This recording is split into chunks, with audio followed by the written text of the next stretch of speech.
Ladies and gentlemen, on behalf of the Comancheros New York Support Organization, we say thank you very much for coming and see you again next time. Have a wonderful evening. Bye-bye.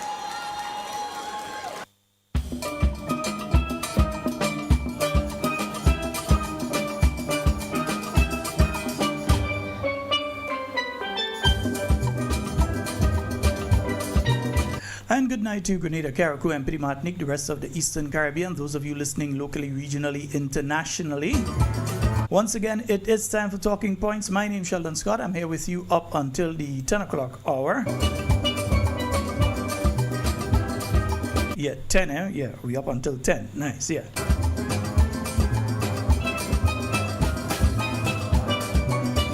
Now I'm interested in hearing what some of you have got to say about the MOU, yeah? We sent out the MOU yesterday, so I'm interested in hearing what some of you have got to say about that. I've also got an issue in relation to the police and nurses that I want to discuss tonight. Just making sure I find I reach my magic number yet, eh? I just know what my magic number is, and I ain't seen it yet. So tell a friend to tell a friend to tell a friend to tell a friend. Talking Points is on.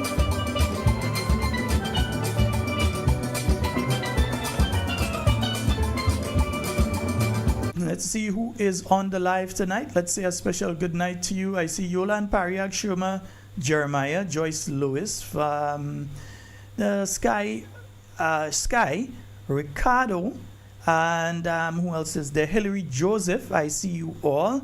And yeah, started the wrong direction there.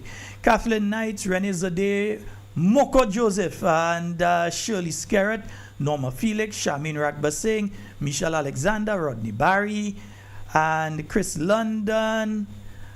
I'm trying to make out this one. Akin Isla. Yeah, Akin Isla, probably, yeah. Alice, Marilyn Ferguson, Mr. B, Gavin Thomas, David Lanclos, and I see Kathleen Ledlow, Joyce Lewis, Jackie Raymond, Anastasia Buckmeyer, and Cynthia Bartholomew. I see you, Lola Williams, Adrian Watts. Good night to you and your wife. Agnes Henry. All right, and let me see who is over on the Facebook. Walana Quad, Sherms Houston, Leslie James, Max Courtney, Joan Henry, Elizabeth Douglas, Cynthia Collins, Yvonne Courtney, Charmaine Ragbasing, Jane Landon, Dillian Pierre, John Mark, Errol Bonaparte, Kenrick Gibbs. Good night to you, Merrill George. Yeah, so good night to each and every one of you on the various mediums who are joining us tonight right here on Talking Points. All right, nice, beautiful.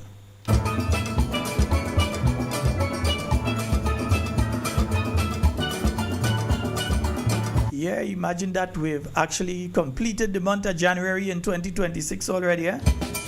This year ain't sticking.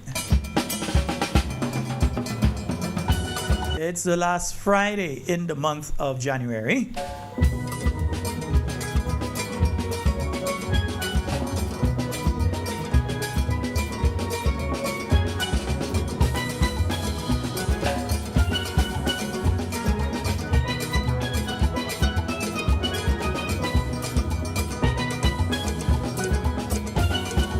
And we have to give you a couple of reminders in a short.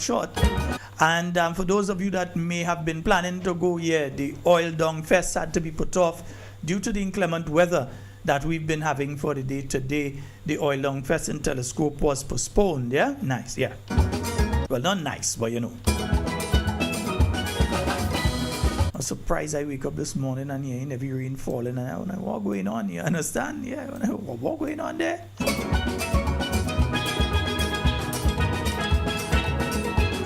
And just in case you didn't hear the information, remember the activity that was scheduled for, I think it was SAB, on Sunday, that has also been postponed. Yeah.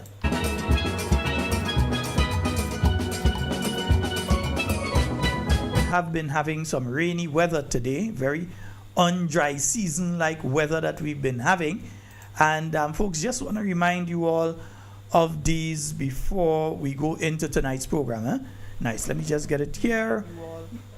Okay, now do you see that? Yeah, see what happened there. Yeah, we don't want to hear ourselves repeating in the background there. Nice. So let me just pull this up now. And yeah. Visit the independent store, open at its new location, Grenville Street, near Purcell's Hardware. Second floor, Central Sales Building. Get all your decorations, rosettes, buntings, pennants, banners, and more. You can also get your t-shirts and polo shirts for kids and adults in the national colors. Say Happy Independence with colors. We love you, Grenada. Happy Independence, Grenada, we love you. Happy Independence, Grenada, we love you. Are you ready to take your brand to the next level? Look no further than the Chameleon Design Studios, the creative powerhouse behind Key Central and dozens of standout brands across Grenada and beyond. From web designs, animations, and motion graphics to custom video productions, we bring your visions to life with unmatched efficiency and professionalism. Need a logo? Logo design starts at just $1,500, and our starter pack includes brochures, call cards, and letterheads. Whether you're launching a new business, revamping your identity, or telling your story visual, Chameleon Design Studios is the new face of designs. Call us now at 1473-422-8601 or scan that QR code. Follow us on Instagram at chameleon_473. Let's communicate. Call us today. For more information, contact We Noise TV at 929-445-4463, or you can email us at wenoisetv@gmail.com. We Noise TV, the leading streaming provider. Anytime, anywhere, any screen. Access to your favorite HD contents with prices as low as ever. Choose from monthly, quarterly, or yearly payments. This worldwide service is flexible for you to keep up with all your favorite programs, shows, movies, and local programming from home no matter where you travel to. Worldwide TV channels right at your fingertips wherever you are. Latest in live sports, binge watch all your favorite TV shows, movies on demand, videos on demand. You can pause, rewind, fast forward anytime. Never miss 1 minute in entertainment important to you. No contracts, no added prices for sports or premium packages. We certainly don't have to pull tricks like cable and satellite companies. Our product speaks for itself and beyond. We Noise TV. We have everything like Netflix, Disney, Amazon. Watch your favorite movies, TV shows, and series with our services. With our service, you will get rid of all other subscriptions.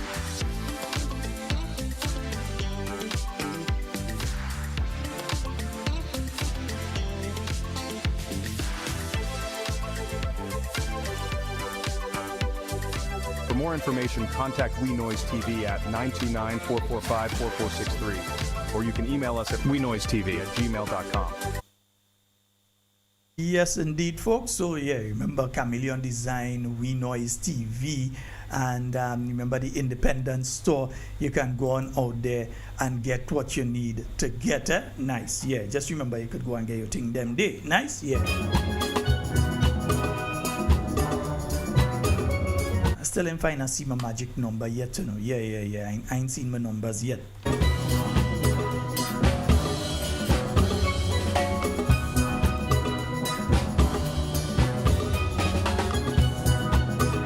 But we can't stick anymore. It's already 8:27. We've got to get a move on. And indeed, as I stated in the artwork you saw come out for today, it's been a very interesting week this week on the island of Grenada. I finally saw the return. After 3 years, we've seen the return now of the post-cabinet press briefing. Because suddenly some people realize that you need to get information regarding what's going on in the country. So all of a sudden, we're glad. We're not saying don't do it. Yeah, but we've been saying do that for the last so much years, yeah? Since 2022. You all decided that you're not having post-cabinet, you've returned with it. It'll be interesting to see what the issues are on next week post-cabinet press briefing.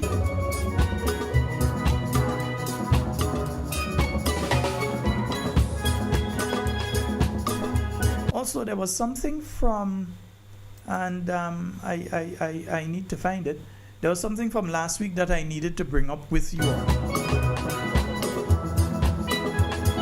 before I get into the other major issues for tonight and then do a little bit of go back. You understand? Yeah, it's Friday night, so we had to go back a bit too, ain't it? Yeah. But I'm finishing at 10, eh?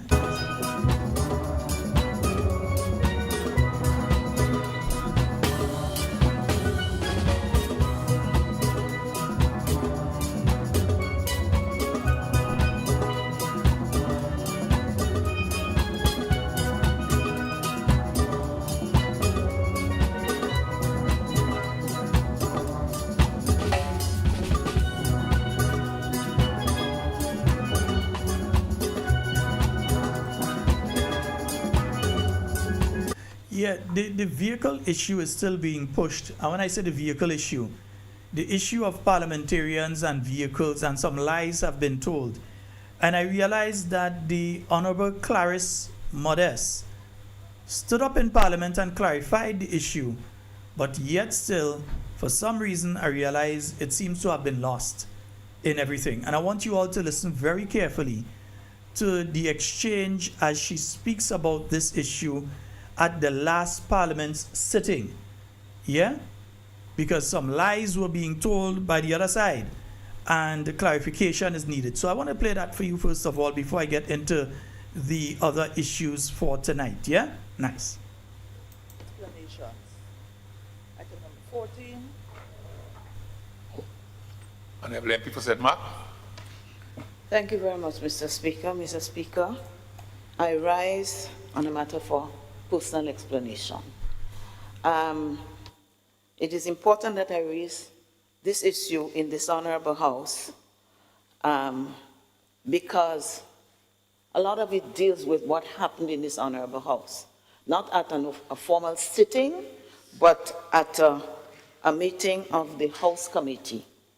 And that goes back almost a year, 14th of February. That would have been a Valentine's Day. And we're fast going towards Valentine's Day again, Mr. Speaker. And it concerned the meeting of the House Committee.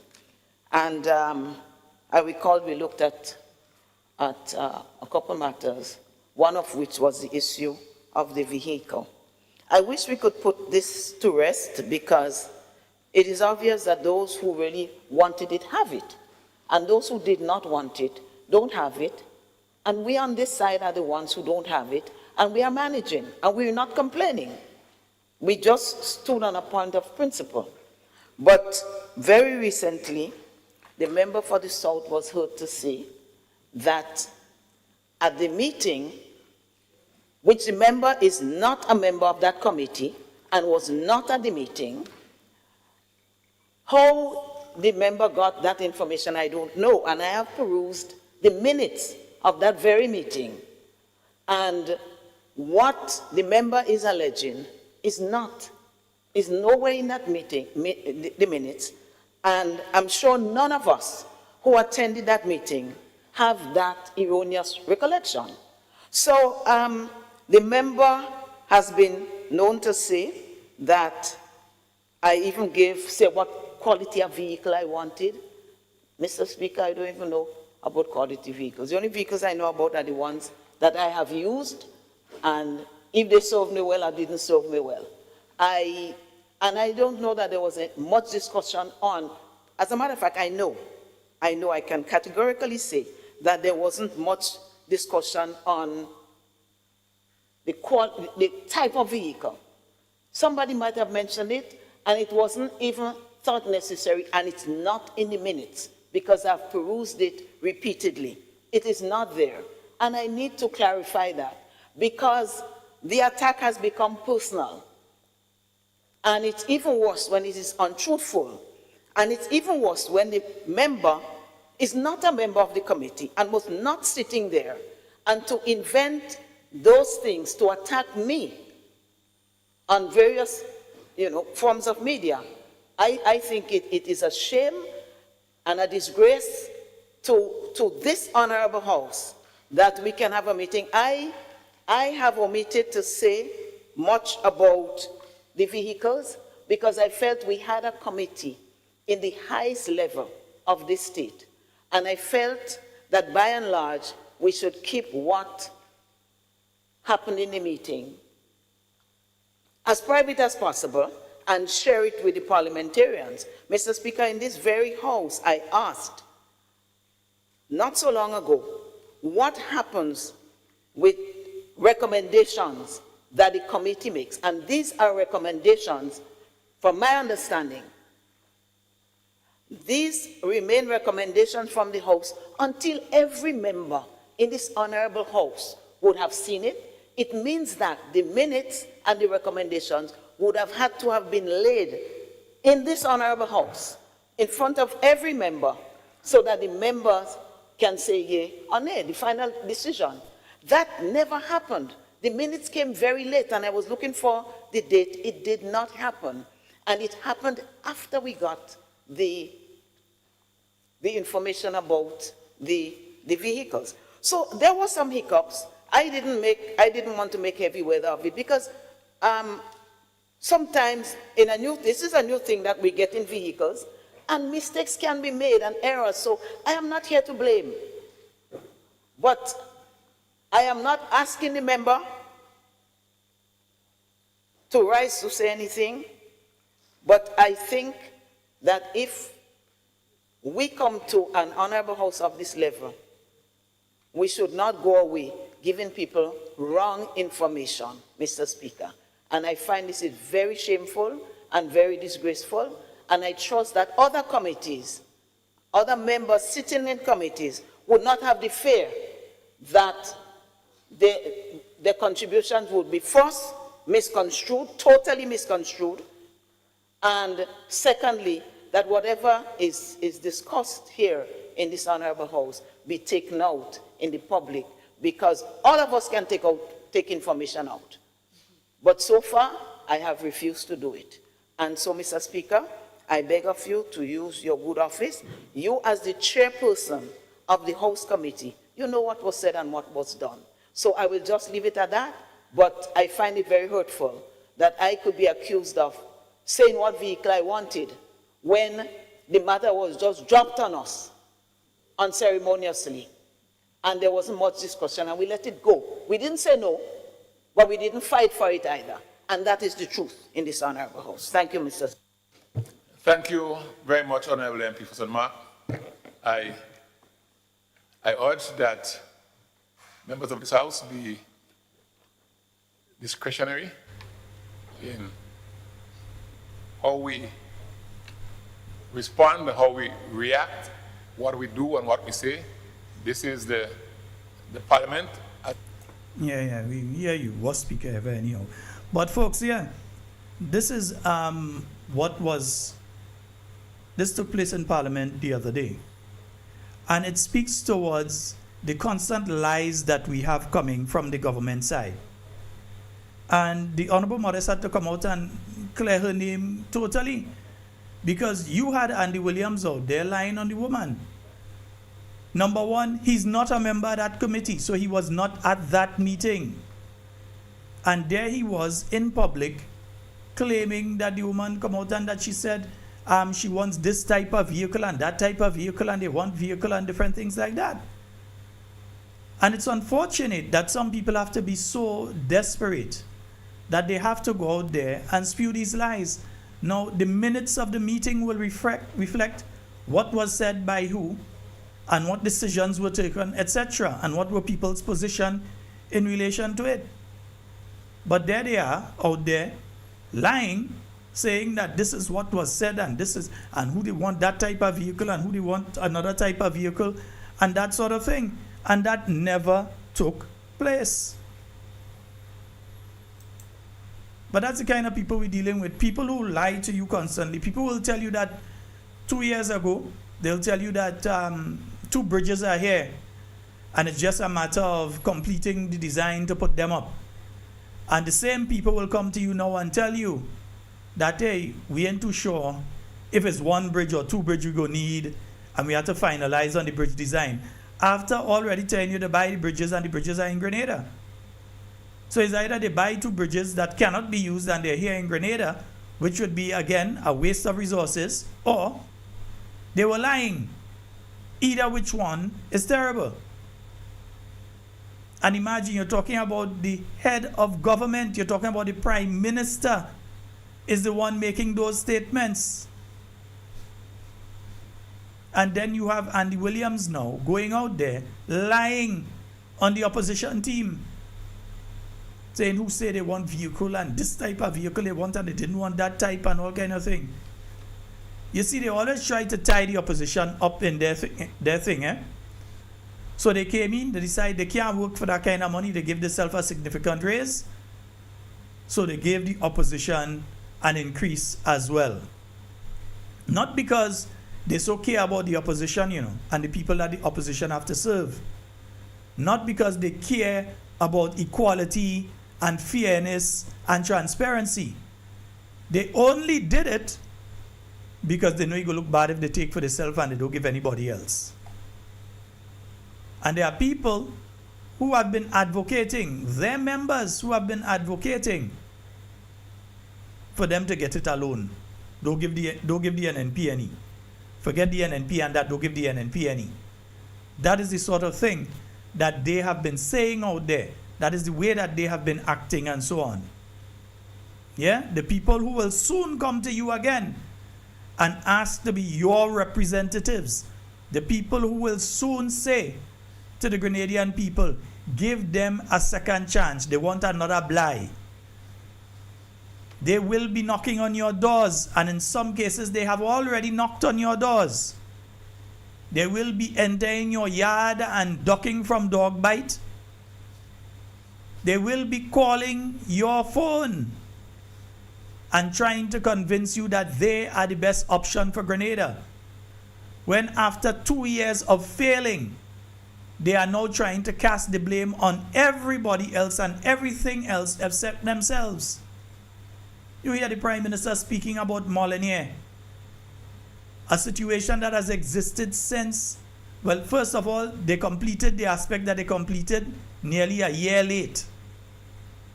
And after they completed that, now we're hearing that they had asphalt and the asphalt didn't make the grade. Remember, that particular area was supposed to have been paved back in December of 2024. We're in 2026 now. And in 2024 for the Christmas is when they opened that road and said let the traffic pass through there.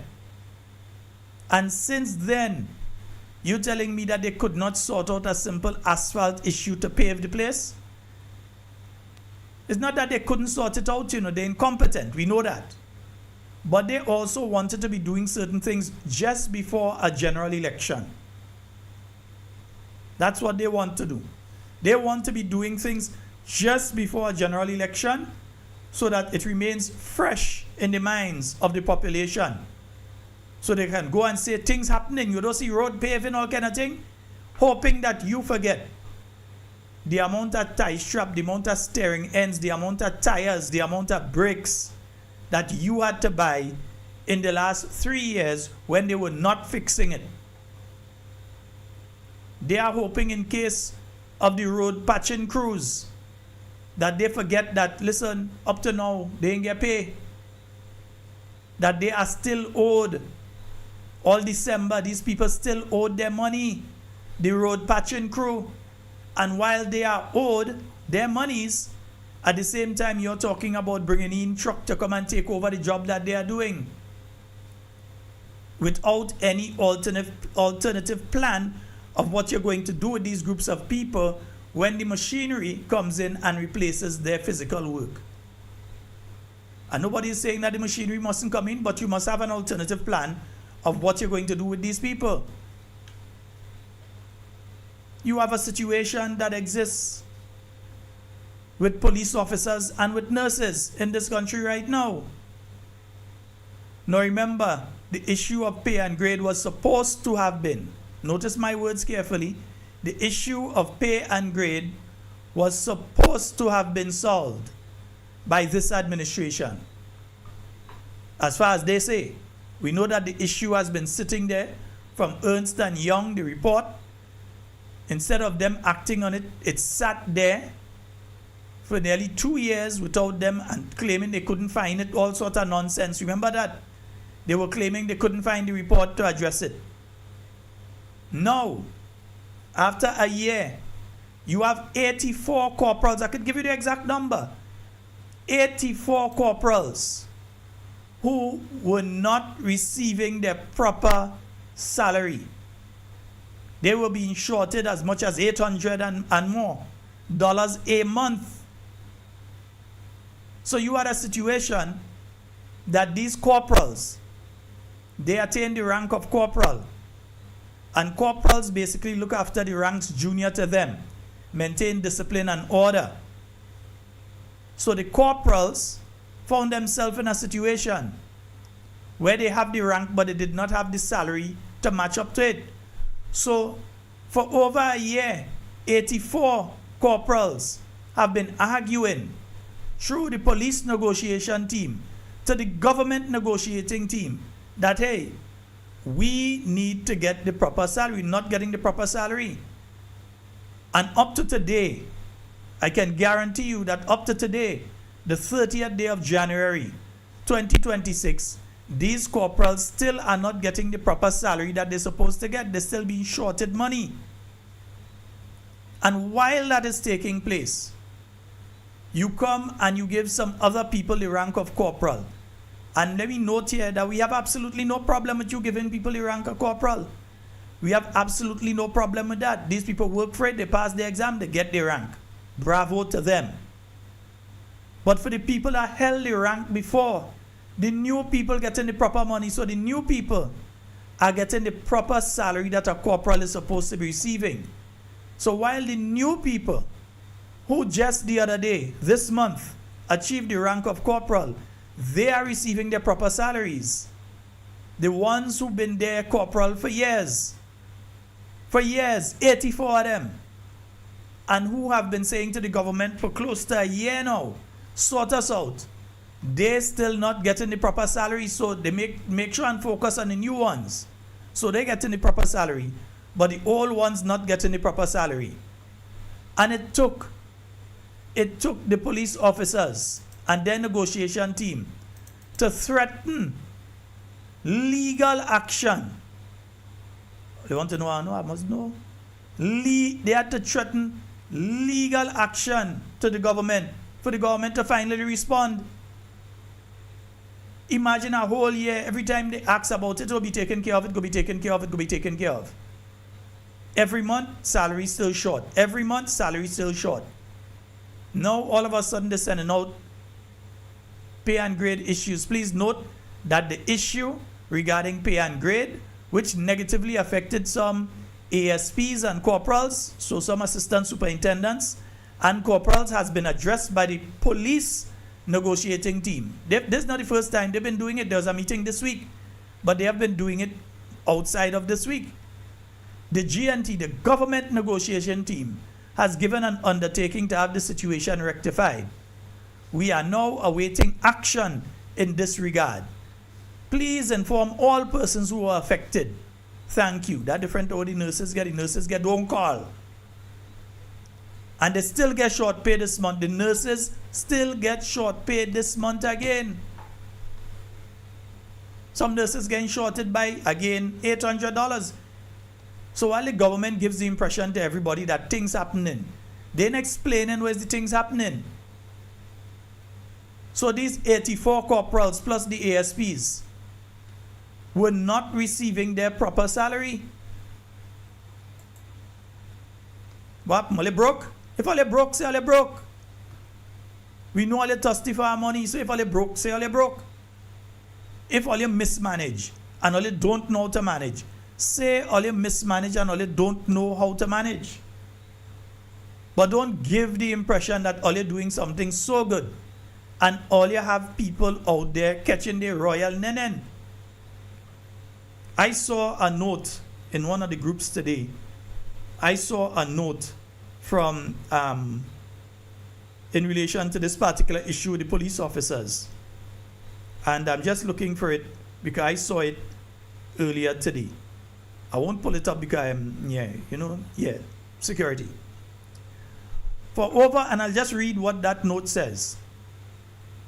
For over 1 year, 84 corporals have been shorted on their salaries, losing approximately $600 and in some cases $800 monthly.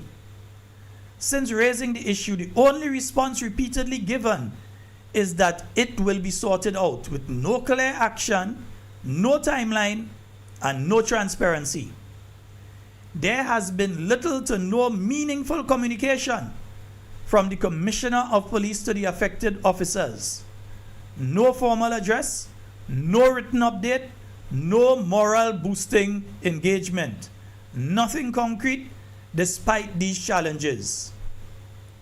Despite these challenges, corporals continue to report for duty, work hard, and represent the Royal Grenada Police Force with professionalism and commitment. Corporals carry senior responsibilities, supervise junior ranks, and are expected to maintain discipline and leadership, yet many are paid less than those they supervise. So you have corporals right now, 84 of them, who supervising constables, and the constables making more than the corporals. Is that fair? So yet many are being paid less than those they supervise. It is unacceptable for an officer to be shorted $600 to $800 with no explanation or feedback, while corporals that were promoted only this month are fast-tracked above them. This ongoing situation has damaged morale, caused frustration, and created a strong perception that the concerns of corporals are not being taken seriously. After corporals formally submitted a letter demanding correspondence and indicating their intention to pursue legal action, having already consulted legal representatives and being advised that they have a solid case, a meeting was held with the Commissioner of Police. That meeting provided no answers, only basically in a smart way requests to stand down and effectively stall potential court action, offering nothing concrete in return. More recently, corporals were informed through supervisors of a brief note or message, the origin of which is unclear, stating that the matter was discussed with government's negotiating team and that it has been addressed. No timeline, no figures, no written confirmation, no explanation. This vague, and we showed you a while ago, this vague second-hand communication is insulting and feels like yet another kick in the face of officers who have already been patient for over a year. And they say we need our back payments and need to be brought up to scale. It's our right. So it's only now, during this week, when the corporals say that they're taking legal action, so they start to speak to the lawyers. They're taking legal action to get all the back pay from all the money they're supposed to get over a year now. In some instances, $600, in some instances up to $800 a month that they're being shorted for over a year. So to get all their money and start getting money at the proper rate. Because imagine, you are corporal 5, 6, 7, 8, 9, 10 years now. The pay and grade has come through. Other officers who just come and received corporal last year or were made a corporal this month receiving more money than you, when all of you supposed to be receiving at the same level, but all of a sudden they are receiving more money than you, and you are just supervising them as constables, and in some instances they may have, even as constables, been making more money than you as a corporal. The Royal Grenada Police Force is a paramilitary organization, and as such, discipline is very important, extremely important to the men and women of the Royal Grenada Police Force. Also, it is important for them to be motivated and not deflated. And when things like this happen, when things like you have degraded, unexploded ordnance on the same compound that some officers had to go down and lie down and sleep every night, when it is a situation that you have officers sometimes having to sleep head to foot with other officers, when it's a situation that the officers have to go through these things, and then you still ain't giving them the proper salary on a monthly basis, after all the boasts you make, after all the jump up, and we sort out the police issue and police weren't sorted out, like if NNP wasn't doing nothing on it, but you use the same report that the NNP had just concluded to sort it out. You use the same report to pay the police officers, but trying to make it look like NNP didn't do anything. You hold off on using the Ernst & Young report for as long as possible so that it could pass out of the collective psyche of police officers and others in the know before you move forward with it, to try and give the impression that it's you who, out of the goodness of your heart, went and decided that you're going and pay the police officers the correct money that they should pay. In the same way that they try to give the impression that they are the ones that sort out the pension issue, and not Hermelin Armstrong that took the government to court, and again, during the period of the last NDC administration, took the government to court to get this issue sorted out.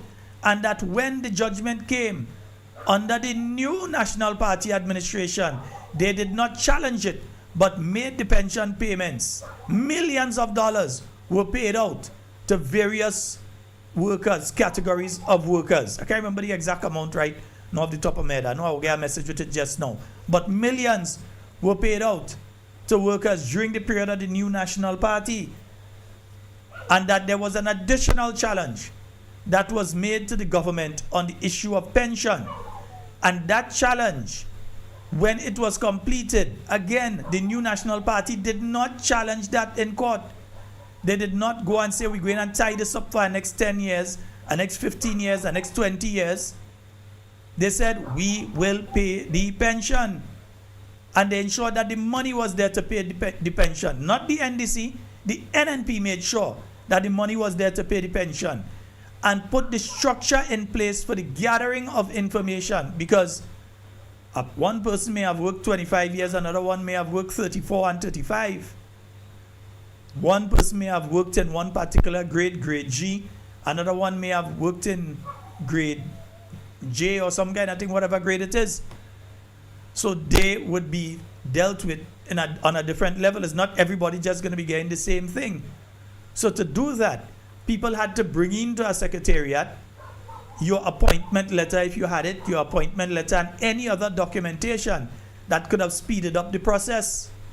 Had the new National Party gone ahead and just made that payment before the election, one, you didn't have all the information from all the people. That is why when the NDC government came in, they had to continue the process that the NNP was doing of collecting information about people that are qualified for pension, and making sure that everybody who was qualified, that their information was inside so that you could start the payments that had to be done. So the NDC was able to do that because the NNP had started the process and provided the money for it. So it is not an achievement of the NDC to say, we come in and we pay pension. It happened during your reign, but not due to you.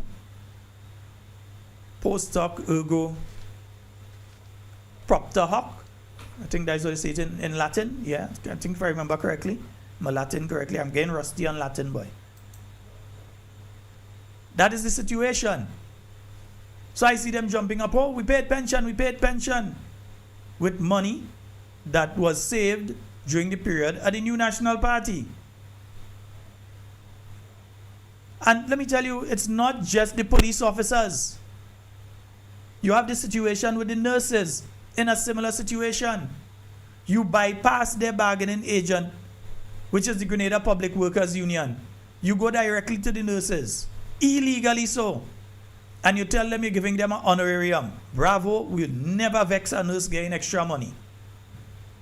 But after doing that, you're not honoring your honorarium.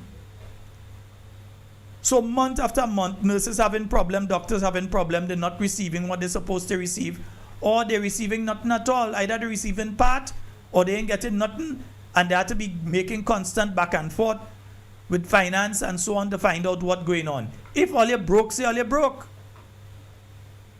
And it's not just the nurses. But the prison officers having the same problem that the police officers having too. Big up the guys up in the prison there. I'm talking about the warden and them. Yeah. Big up to you all. But they having the same problem. That you have the pay and grade that has brought them up to a particular scale where they're supposed to be receiving a particular salary, and it is not being honored by this government. So they're jumping around and they're giving the impression that everything is all well and good and they're doing such an excellent job. And this is what people are actually facing. This is the situation that people are actually facing in our country. And then they go say, things happening, boy, things happening. Things happening for who? And that's why we have to constantly ask that question. Things are happening for who? And look, I just got a message from a prison officer, short paid. Short paid. Yeah, and them some tall people, stop short paying them. Short paid. Yeah. So it goes across the board that we have these things happening. Yeah? We have these things constantly happening. You have the road workers, as we may call them, but the people who do the patching, the road patching crew, constantly having problems to get their money. Constantly having money to get problems to get their money. And then what does the government do? They don't admit that they have a cash flow problem. They don't admit that they don't have the money. They come and they blame the workers themselves and they blame their supervisors and say they that causing it. And then you have some of them with absolutely no intellect, just rabid, sycophantic, idiotic nonsense that out there talking nonsense and saying, oh, NNP people within the system destroying it. Stupidness. And somebody just messaged me and asked me about the post office. Listen, when this board of directors got in to the post office, they met millions of dollars there. When they got in, ask them what they do with it. Ask them why, instead of them being able to move to another terrible location, which is the old Phoenix building on the Carriacou. Terrible location. Again, I've shown you what Tropical Storm Lenny did. And if you're speaking about packages and so on, you don't try to stay low and you try to go higher up. So why would you go in the old cigarette factory? I saw there get flood during Tropical Storm Lenny, and the storm didn't even hit Grenada. They used to call it wrong way Lenny. It was going the wrong way, and therefore it created some waves that damaged the west coast of Grenada, including the Carriacou. You have the video, I can show you the video of it. So when you go and you put something, that's why I keep saying police headquarters in the wrong place. They put it there, right. It's in the wrong place. For that and other reasons, it's in the wrong place. Anybody with sense would know it's in the wrong place. And anybody with sense would know that if you're relocating the post office, it was already for a long period of time in that location there, you had so much problems, staff striking and so on, that when you move it, you should move it to a more suitable location. But they spend a pile of money to go and move it to where they move it right now. How much cost overruns from what I'm hearing? Significant cost overruns. In fact, I feel I got to do a special show again because I did one before in relation to the post office. But I feel I got to do an updated one in relation to the mawet that's taking place at the post office, yeah? I think I'm going to have to do another show in relation to that. Because everything from this government, everything is never them to blame. You know one thing with Dr. the Right Honorable Keith Mitchell and the New National Party? Anything Dr. Mitchell would take the blame. The buck stops here. He would take the blame and he would address whatever issue it is. They accuse him of all kind of thing. Call a commissioner inquiry. Well, there's a commissioner inquiry. Go, present your information. If you're claiming this is what I've done, here's the commissioner inquiry. Present your information. So he has always been forthright with the Grenadian people, and he has always been an adult. It's children who has always tried to hide and say, "This is not me, it's not me, it's not me." Men stand up and say, sometimes it ain't even really your fault, you know. But because you were in a position that you ought to have better monitored or supervised, you take the blame is mine. And that has always been the New National Party. Name one thing since June of 2022 that happened negatively in this country that this NDC administration and their sycophants and brown nosers have taken responsibility for. The Ministry of National Security, through the Royal Grenada Police Force, was warned that there was a problem at the South St. George Police Station, a security issue regarding certain elements of the facility. They did nothing. 3 prisoners escaped. The prisoners do kidnap, they do murder, they do other things I prefer not to say. Imagine I'll say murder, but I wouldn't say the next one. And then they were caught in another island. And this government still refused to take any sort of blame in relation to any aspect of that. 2 people lost their lives. The nation was traumatized. Our international image was damaged. And this government refused to take any sort of blame in relation to that. When you and I know that under Dr. the Right Honorable Keith Mitchell administration, you would have been seeing a GIS notice going out that there is a national address in relation to the issue of crime and violence, because at that time you had other murders that had taken place and so on, gun crimes and so. But you know you'd have seen a national address, and you would have heard not just somebody come and talk to you for talking to you sake, but he would have come to you and he'd have said, "This has happened, it is sad, we need to address it this way. And we are involving these stakeholders." Because one thing you used to hear a lot is the word stakeholders. So we are involving these stakeholders in addressing this issue and given an update in relation to what happened. Meanwhile, with this government, explosives could go out, nearly wipe out a village, and they could tell you they're investigating, and 6 months later, you could still hear not a single word. For 3 years, they could gallivant all parts of the world, come back with not a cent for you, the Grenadian people. All they come back with is good deeds and pictures, because they're carrying their photographer with them. So all they're coming back with is video and pictures and good wishes. One time they come back with 1,000 cricket set, so at least you get that.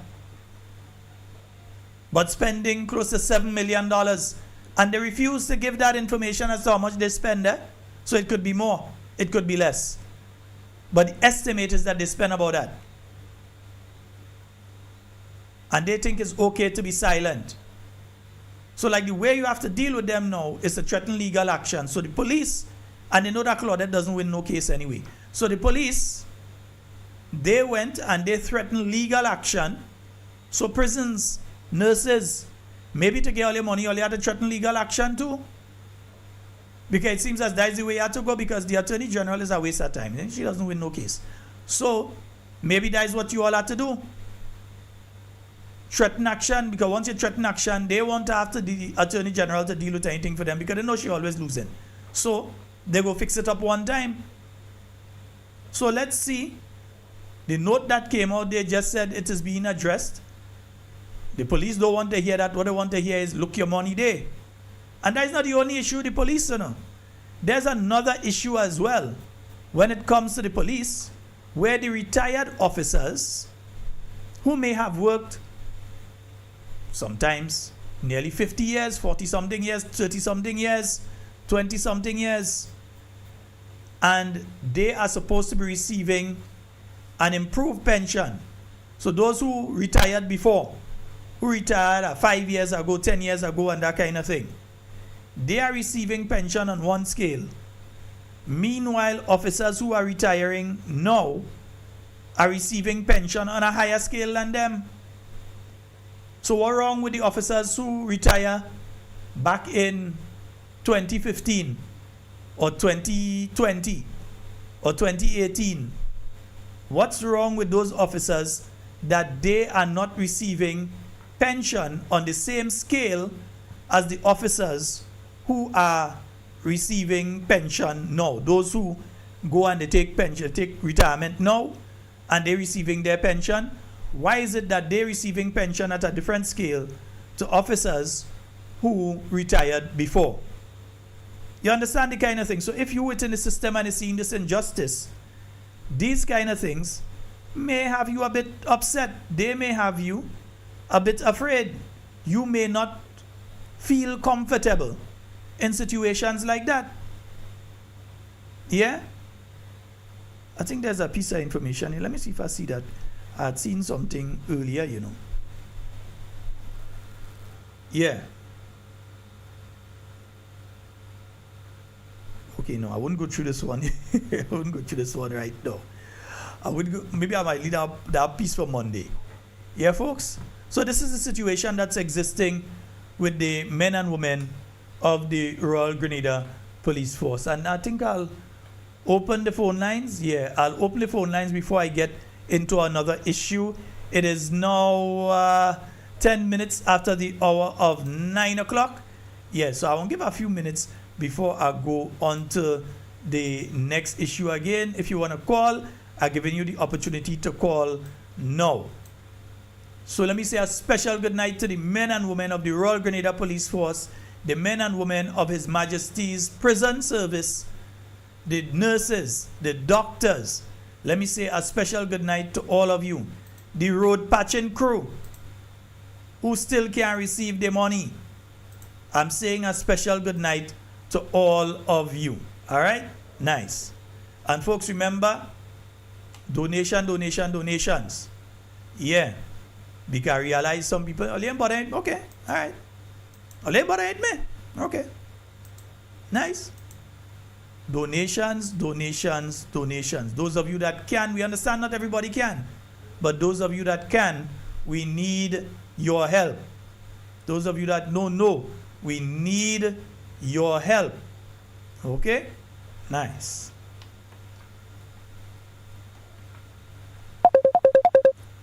And we have a caller online. Let me get that call. Hello, good night.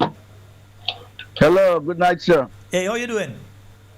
Good. All right, I wanted to get you before you go into your new segment, because I have 1, 2, 3, 4 things I want to talk about shortly. One, I must say kudos to Donald Trump that he got rid of this guy. And while I'm talking, do you have a photograph of our Prime Minister where he had that thing across his chest in Venezuela with Maduro or everything? I'm looking at you on TV, and that might be a savior for us, because he and the other chameleon, I call it chameleon, the one Peter David, because his body changes to every temperature and every situation, because he and our THECON Mitchell, they were getting their funds, I think, from that Maduro guy to furnish their campaign. So kudos to Donald Trump for cutting that revenue source. My other question I want to ask is, Peter David and office sells passports or sells CBI, is he a CBI agent, in short? He's now a CBI agent, yes. That took place only within the past few months did he become a CBI agent. Okay. I remember seeing the notification in the government gazette within the later part of last year. So I think that was sometime September, October, somewhere there, that I saw that he had become a CBI agent. So isn't there a question to ask what arrangement he has made with THECON Mitchell? No, it's very simple. His particular political organization know for a fact that they can't win any seats. They know that. It's not no if, what, or but about it. I follow politics throughout the Caribbean and even in other territories very closely. I understand the science, and I can tell you that he will win not a single seat. The intent, though, is to work along with the NDC to ensure that the NNP does not win certain seats. So they are trying their very best to ensure that what they do out there is to pull votes away from the NDC, from the NNP, not the NDC, pull votes away from the NNP, because even when you hear their members speak, they don't attack this government. You may have one or two of them that throw a word at the government every now and again, but the main people that they attack is the NNP. I'm saying this tonight, and I can guarantee you that on some form or forum, you're going to hear them come and try to attack me, but they don't have the intellectual capacity or gravitas to be able to take me on one-on-one on any open discussion. They could go and start their own podcast, but they can't. But what they are going to do is they're going to attack me. I don't care. Who am I? I'm nobody. They could attack me. But the main thing is, I continue to say, the entire political organization is not built on we want to see the best for Grenada, or we want to see the best for the people of any particular area. It's built on, let's get back at the NNP. They didn't give us the leadership of the party, let's get back at them. Okay, so now another question. Is he running to defend his constituency where he won as an NNP? Well, he alone can say that. I wouldn't be able to say whether he's running there. I've heard rumors, which I wouldn't repeat, but it's he alone to say if he run, he could run, he could lose, but he could run. No, I just got back and from Grenada, and I heard that he's not even running in his constituency. Well, as I say, I hear the rumors, so that was I heard rumors, but he alone would be able to say. I know why he and THECON Mitchell is trying to invoke Morris Bishop. Why are they trying to bring back? They're trying to bring back this murderers back in Grenada. These guys who because they are all murderers. I mean, Peter David and we know Humphrey Gumphrey was a well, smuggler. my friend. Let me protect myself legally here, because while you may say what you have to say in your territory, here I can find myself dragged before the civil courts for calling people murderers, and I know I have no information. I have nothing. I've never heard of the individual who is leading that particular political organization, Mr. Peter David and others, being murderers. Let us be careful, please. Well, no. I could say that. No.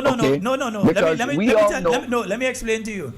You saying it puts me in legal trouble, because I will have to immediately find nothing under $6,000 to find a lawyer to go and defend me against a civil case. So what I'm saying, you could say it in your privacy. Don't say it here. Because I'm the one that's going to face the civil liabilities regarding it. You don't have to endorse. You don't have to endorse what I just said. But everybody in Grenada knows I am not implicating this talking points. I'm not implicating talking points, but everybody knows that the Honorable Keith Mitchell saved the backside from the FBI. Well, that's the case with Mr. Chester Humphrey. That one you're talking about. Okay, well, we understand that. Right. You know, because he was, you know what he was doing. He was selling, you know, and then he and now he wants to come and. But anyway, so that's my 2 points. What else I have to say? Yes, Maduro and what it was. I wish you could have shown the picture of this guy with the Venezuela flag around his chest, but maybe it's too far back in your archives. But that kudos to Donald Trump for putting something in the wheels. What do you say? Putting something in the spokes or whatever. Spokes in the because wheel. that, yeah, right. Because that was their milking cow for the finance. And I saw something with that guy, with that Peter David, about Maduro. Mm-hmm. He is a chameleon. Back home in Grenada, you will say he's a guana. He changed to the atmosphere and to the background. Thank you, sir. All right, bye. And all right, bye-bye. What I would say is this: when it comes to that particular political movement, I know what's taking place. And I understand what is taking place. And the people that are doing certain things know that I know, as a matter of fact, what is taking place. So I know the objective. I know the objective is not to win particular seats. The objective is to take as much votes as you can away from the new National Party, causing the NNP to lose particular seats. Because they know in a straight fight between the NDC and the NNP, they know the new National Party will be forming the new government. And they know that even in the normal situation, even with a three-way fight, and we know we don't really have third parties. You had the PLM one particular time that went to the wayside. You had all kind of other small organizations coming up. I see some mad people going around in motorcade, all kind of they come and they go. So it's a thing we are accustomed to. Third parties come and they go. But what they are attempting here is similar to what happened in Trinidad I'm trying to remember the exact year of that election. The then United National Congress had broken into two different parties. They had broken into the United National Congress and the COP, Congress of the People. Winston Ducaran, who was a former minister under the NAR and then under the UNC, broke from the UNC and created the Congress of the People. That had the effect of putting the PNM into office, because while the COP did not win a single seat, none, they contested all 30-something seats and they won not a single seat. They took a significant number of votes away from the UNC in what are called marginal areas, areas that you probably win by a couple hundred. They took enough votes away from the UNC to cause the UNC to lose that election. And the PNM was able to win that election. And that situation existed for a period of time until there was amalgamation between the UNC, the COP, NJAC, and other organizations. They came together as one body, and they were then able, under Kamala Persad-Bissessar, that's the first term she was as Prime Minister, it was the COP came back into the UNC, and they created this group of people that were able to defeat the PNM. Yeah? And then that fell apart, and we saw Mr. Jack Warner go his way, and all different people go their way, and it break apart. And then we see this time it kind of come back together again, and what has happened. But they know what they're doing. Because there is no seat, including the tongue of St. George. I just saying it clear as it is. Who want to vex? There is no seat in the state of Grenada that political organization that just formed could win. Some people don't like to hear us say that. But it's a fact.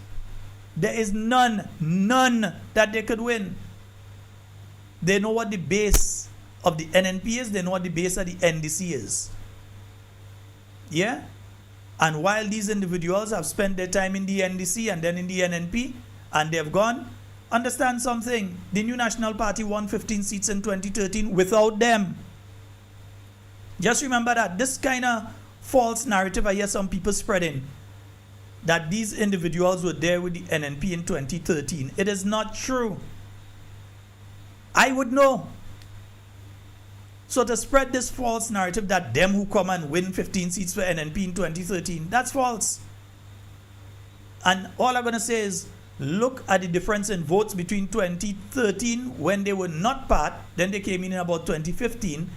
Look at the difference in votes between the 2013 election and the 2018 election, and you all will understand exactly what I'm saying. A word to the wise is sufficient. A vote for anything other than the New National Party is a vote for the NDC. Understand it. Know it for what it is. A vote for any other political organization but the New National Party is a vote for the NDC to keep them in office with their incompetence. After 2 years, coming to tell you the reason the place can't pave is because the quality of the asphalt was bad. That is a problem you could solve in less than a month. Less than a month. You have a Ministry of Implementation, so what they're doing, that's supposed to be the things that they're doing, connecting different ministries and statutory bodies and departments. What they're doing? I hear they're doing sale for saltfish hunting. I hear that's what they're doing. Yeah, that's what I hear. I hear is that they're doing. Sale for saltfish and them kind of thing is what they're doing. Yes, folks? Yeah. So understand it for what it is. And this is not an attack on anybody. This is simply stating the facts. Yeah? When they were attempting to make it look like the NNP was in such trouble, and look who going, and this one going, and that one going, they come and saying people go who ain't show up to an NNP meeting in over 2 years and then talking about the people going. Did they gone long? People just consider them to be NNP still. But it's a fact. Yeah, it is a fact. So let's just make that clear. Right? And let the call election, they feel, oh, we are NNP with the pants down. Try it. Call the thing, you go find, ring the bell, ring the bell. Go on, Papa. Yeah? And folks, it also means, and that's why I say this week has been an interesting week, because you're hearing things. Now you're seeing publications putting out that already the NDC have started their confirmation of individuals who will be going forth as their candidates. Yeah? So you know you can have caretakers, and then you have people who are going forward and candidates to become candidates on nomination day. So they are confirming who will be their candidates. So they've already confirmed 4. I was very surprised to see a publication mentioning that in St. Andrew Northwest, that they dumped Sister Glow. Sister Glow, they do you that, girl? Yes, sister? Oh, no. Sister Glow, you they dump? No. They dump Thomas or Thomas? No, Sister Glow. I don't want to believe it is that they do you. Eh? Sister Glow, you mean they dump you and they take the runaway NNP and put them instead? Oh, no, Sister Glow. That ain't looking nice. That ain't looking nice. Maybe Sister Glow might have to go and join the third party. The bowel movement. She might have, Sister Glow, you might have to go and join the bowel movement, you know. Yeah, that might be your option. You might have to go and join the bowel movement. Hey, Sister Glow, they dump you? Ah. Oh, gosh. Poor thing. Yeah? Poor thing. Yeah. All right, folks. And I think it's about time, yeah, because I don't want to run out of time tonight. I think it's about time I get into the videos for tonight, huh? Yeah. Let me just check the comments first before I go into that. Right. Somebody saying they're trying to send and they are not understanding why. Yeah, I'm not understanding why you're trying to send using the link and you're not getting through. I might be able to. So let me see if there is. Oh, the system is working properly. So I am unaware of why that is taking place. Yeah, I'm seeing, yeah. I'm seeing that the payment did fail, that someone has been trying to send and it's failed, yeah. So I'll get a notification that someone tried to send and it failed. So continue trying, because I think other people are getting through with it, so try. All right, caller? Yeah, because we do need, believe me, we need the assistance. Those of you that have mentioned that you want to send it to me, otherwise, contact me via the WhatsApp. Just WhatsApp me on the WhatsApp. I'll send the information to you. Yeah? So send me a message via the WhatsApp and I'll send the information to you, because not everybody says they can use that system, and some people don't trust putting their credit card information or debit card information into systems and so on. But that is a safe system. I can guarantee you that. It's been operating many years now, safely so, and it has some of the highest security on it, so it's very safe. But just in case, you can contact me otherwise and we'll organize. All right?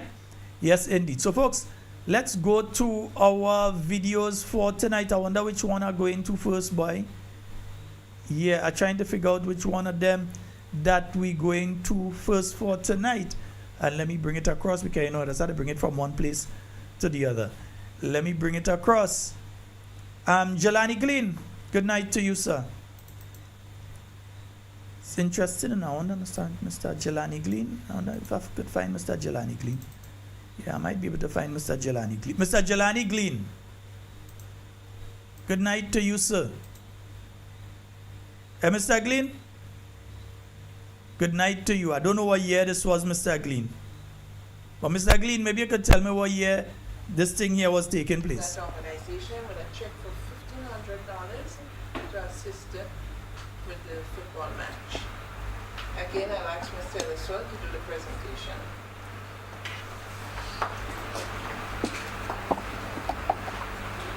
Jelani was representing Sport Boy. So you ain't just come around because you look like a little child still.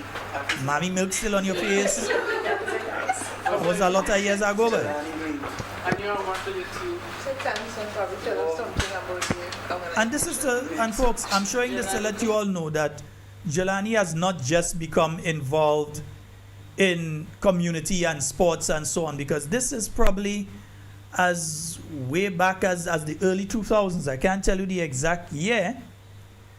Yeah, I can't tell you the exact year that this was, but it would be in the early 2000s, either 2001, 2000, somewhere around there, if I'm remembering correctly. Yeah. I'm a full member of Sport. Yes. Right. And I'm also the president of the St. Patrick's Youth Council. Yes, and at that time you was the president of the St. Patrick Youth Council. All right. Yes. Go ahead, Jelani, talk now, man. People waiting to hear you. On the behalf of the St. Patrick's Organization for Development, I would like to thank the Grenada National Lottery for the sponsorship of the event. The event promises to be... That is when lottery money used to be going in the right place, not like now. Auntie Jenny, tell them about it. We have several national football players from the parish, and the game would be with the star players from the parish. You see, I just find it hard to go in the archives and pull anything with any of the present people sitting in Parliament, like how I could do that with Jelani. I could go in the archives and I could bounce up something with him like I bounce up here. I could find things with Jelani and others like Jelani, but it's extremely difficult to find anything with the existing people, like the present Prime Minister. It's near impossible to find stuff with him except when he's representing Grenlec and so in a legal capacity or so against the Grenadian people.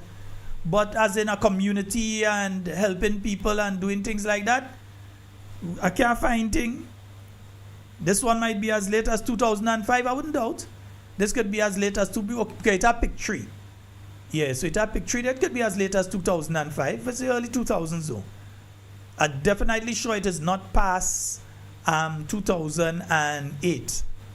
I'm definitely sure on that. So this might be as, in fact, no, I think this is earlier. I actually feel this is earlier. Yeah, from the set of tapes that I got this in, I believe that this is much earlier. Yeah, this would be much earlier. So, Mr. Jelani Glean. Yeah? Mr. Glean, how you doing? Nice, yeah. So somebody tell Jelani make the thing. Where we going today now? Yeah, let me see where we going today now. I think we going to a health walk there. Yeah, who's the health walk? I think we going today now. Come tape, fix yourself. Yeah. Doc, yeah, nice Nike there. You know? Always promoting healthy living, yeah? Even if it's me, always tell me make sure and take care of yourself. You have to exercise, you have to drink enough water, you have to get enough rest, you have to eat properly, yeah?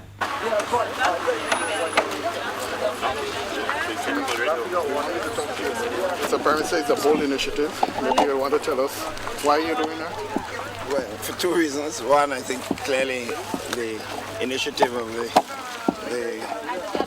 AIDS Foundation and the Ministry of Health, I think, must be supported because we are aware of the tremendous significance of AIDS prevention in the population as a whole. And I think also a question of demonstration that healthy life is also an important aspect of national development, and therefore exercise is a good mechanism to demonstrate to people the need for healthy living lifestyle, and therefore a mixture of this, sending a message of exercise and also AIDS prevention, is certainly two of the more important issues facing us as far as health is concerned. And therefore I'm one who is demonstrating in a very practical way because that's how I live myself. And therefore I felt I had to be here this time to be part of this important initiative here today. So I'm very proud of and I'm very supportive of the initiative of the AIDS Committee and of course, as I said, and the Ministry of Health as a whole in what they are attempting to do. There seem to be a lot of initiatives now, Mr. Prime Minister, aimed at the prevention of AIDS and able to take care of those who have the voluntary testing program. For those of you that may be asking though, the person questioning there is my deceased friend Denzel Modest, yeah? So this is definitely prior to 2008. It may be 2005, 2006, 2007. Again, with Dr. Mitchell wearing the cap there of the team that came up from Trinidad to do that cleanup after Hurricane Ivan. We know it is later than 2004. So most likely anytime 2006, 2007, most likely that this one is from, yeah? It's epidemic, then clearly he should be protecting himself and protecting others. But even if he doesn't have it, then he should be doing that also. So I think it's a good way to demonstrate to people the need. Yeah, I'm not sure what took place there, but let's go to the phone line. I don't think it's the phone line that caused it. Hello, good night. Hello, good night. Good night, Mr. Sheldon Scott. Camille Teresa Scott, how are you doing, my dear? I did lie down. All right. Everything. Yeah, all right. I did everything. I want to say good night to everybody. All right. You go right ahead, Gabby. I want to say good night to my friend in Samaritan. Tell a lot of people that listen. Yes. A friend. Say good night to my friend in Samaritan of the Rasta lady. Good night, and the lady in Nadigra, the nurse. Good night. I know you're listening. In Samaritan of the Rasta lady. Yeah. Sheldon, where you get all them clips? That Mr. Danny Williams' wife, what is? Yes, the late Danny Williams' wife, Lady Williams. Yeah, Lady Williams, yeah. Mr. Danny Williams' wife, what is? Yeah, we find that I found a lot of stuff from years ago. Yeah. They can't touch you, no son. They can't touch you. Yeah. You know, that's why some of them Anyhow, I just saying good night to Patty and Matthew in Canada. Are you cold as ice? Stay warm. Yeah. Mr. Watts. Patty and Matthew in Canada. Are you cold? All those in America who listening. Tatiana, good night. Well, anyhow, I tune in. All right, you don't see that man there, boy? And how much years later, and he could still do the same thing. And hey, what do you want? Hey, yes. And I do the same thing. Yeah. Well, I just saying good night to everybody. All right, Kabi. And you should see me tomorrow, please God. Tomorrow, please, your Lord, yes. And a lady, a little lady from Guam, she leave her $10 to put for the, she said she don't want that $10 go a long way. So she said she just wait to listen to churchy program. Mm-hmm. She leave her $10 for you. All right, wonderful. All right, darling, and everybody, good night. Thank you. I just lie down there watching and listening. All right, Kabi. Tomorrow, please, the Lord. Yeah. Tomorrow, please, the Lord, we'll see. All right. Yes. You have a good one. Yes, darling. All right, bye-bye. And I like how you, that man want to put you in trouble. Hey. Me? I don't know nothing more. You just Scott. Yes, you just Scott. I don't know nothing about that. Hey, what's Peggy Nestle? Yes, what's Peggy? Yes. Peggy J. The man want to put you in trouble, man. You want to do a lawsuit? Not and me. next thing, Not Sheldon, not me. I'm glad I don't say no. You know this man? He in America. No, he's just excited, and I don't think that there was any ill will. All right. You're right. You're listening. You're talking, but you put him in for them to come and jail you. A lot of them were glad. Calling people moron, calling people name. Okay, Kami, you have a good one. Yes, darling. Yeah, you have a good one. We'll see tomorrow. Yes. Good night, Grenada. Love you all, guys. Good night. Later. Yes, indeed. Camille Teresa Scott. Yeah. I don't think that the caller had any ill intent, but I know the legal ramifications, and as such, I have to protect myself. I can't take the chance. No, because all you know, some of them want the eye bad. Yeah? Some of them want me bad. I know what they want me bad so far. Yeah? They want me bad so far. Necessary also if we are to win the fight against AIDS. This fight is a global one, and we must not feel alone or helpless regardless to how the challenging it may be. Yeah, the tape started to degrade. That means, yeah, they too long. All right, folks. Yeah, let me see if what else we go into tonight there, because there is where did it get to? Yeah. Again, when I'm looking at candidates of the NNP, I could look back and say that this person did that person did that. Like, again, I showed this one before, but I want to mention it tonight again in the context of what I was just saying. I could pull up Nimrod Olivier. And I could say in the year 2003, I believe it's the year 2003, I realize I just, Ramdeen, now you are just see there Ramdeen in the corner. Ramdeen, is it not? I know Ramdeen listening. Ramdeen, now you are just see in the corner there? Yeah, man. In 1997, and I'm still with them. My partner here is Mr. Francois. He was born in Haiti. He also works in NYPD. He's been in NYPD for like 10, 11 years now. And we just wanted to, we were coming down. We actually did a show in the park. I got him into the promotion business in Grenada. I brought him here for Carnival, and he loved it. And he's looking for some land now. I don't know if anybody got land. So he got 10 years to retire in NYPD. He doesn't want to go back to Haiti. He wants to come to Grenada now. So we decided to bring a few things for the police department. We got some vests here. Everybody should know what it's at. They make us wait in New York, so I feel we should wait down here so that we could be visible. So these are my police.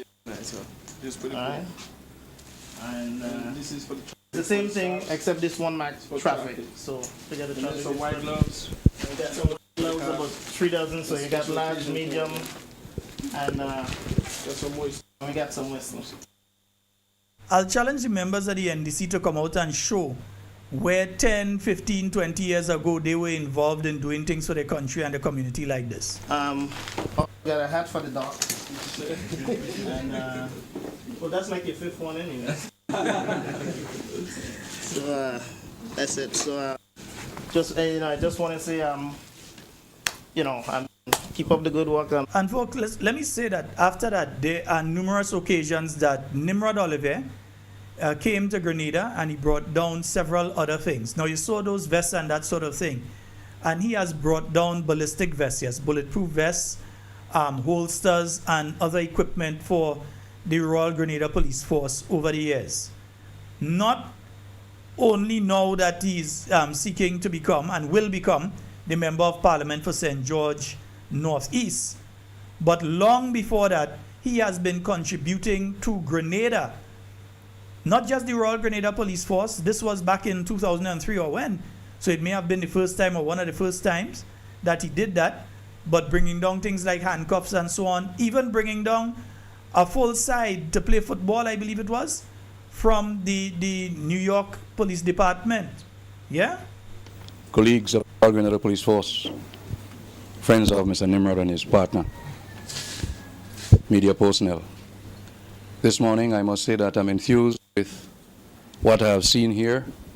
It's a clear manifestation of a Grenadian who migrate to another country and join the New York police, and he see it fit as a Grenadian to say that the Brotherhood demands that he make a contribution to his homeland force. I am really enthused, Mr. Nimrod, with that gesture, and I want to say here that because we speak the same language as police officers internationally, regardless of what we do, we are destined to serve humanity. And as such, criminality is what we are charged with to at least neutralize. And in that regard, we need John Public on our side, and who have feel the weight of the displeasure of the police because you are in contravention. That in itself afford you to realize that because of our little resources in this part, we need that bit of equipment that you have brought for us. We'll make good use of it and trust that it will be done to the benefit of all, so that no policeman would get knocked down in the night by a vehicle when he is conducting his traffic checks. And for that, we are eternally grateful to you. So on behalf of the Royal Grenada Police Force, all the members of the force, we want to say a heartfelt thank you to you and your colleagues in the U.S. and your brother who's here with you. So my Prime Minister would join me in saying, once again, thank you very much. Thank you. Commissioner and members of the force, Brother Nimrod and other brothers from the NYPD. In addition to what the Commissioner has just said, the reality is that, as you know, with globalization upon us and the internationalization of crime, of criminal activity, every police institution around the world has to unite with one another to deal with the problems that we face. 9/11 showed us that can't be sitting in one place and believe we are immune from the problem. And you see what's occurring around the world. So every bit of cooperation that is in the present world that we're living in. Grenada is a relatively peaceful place.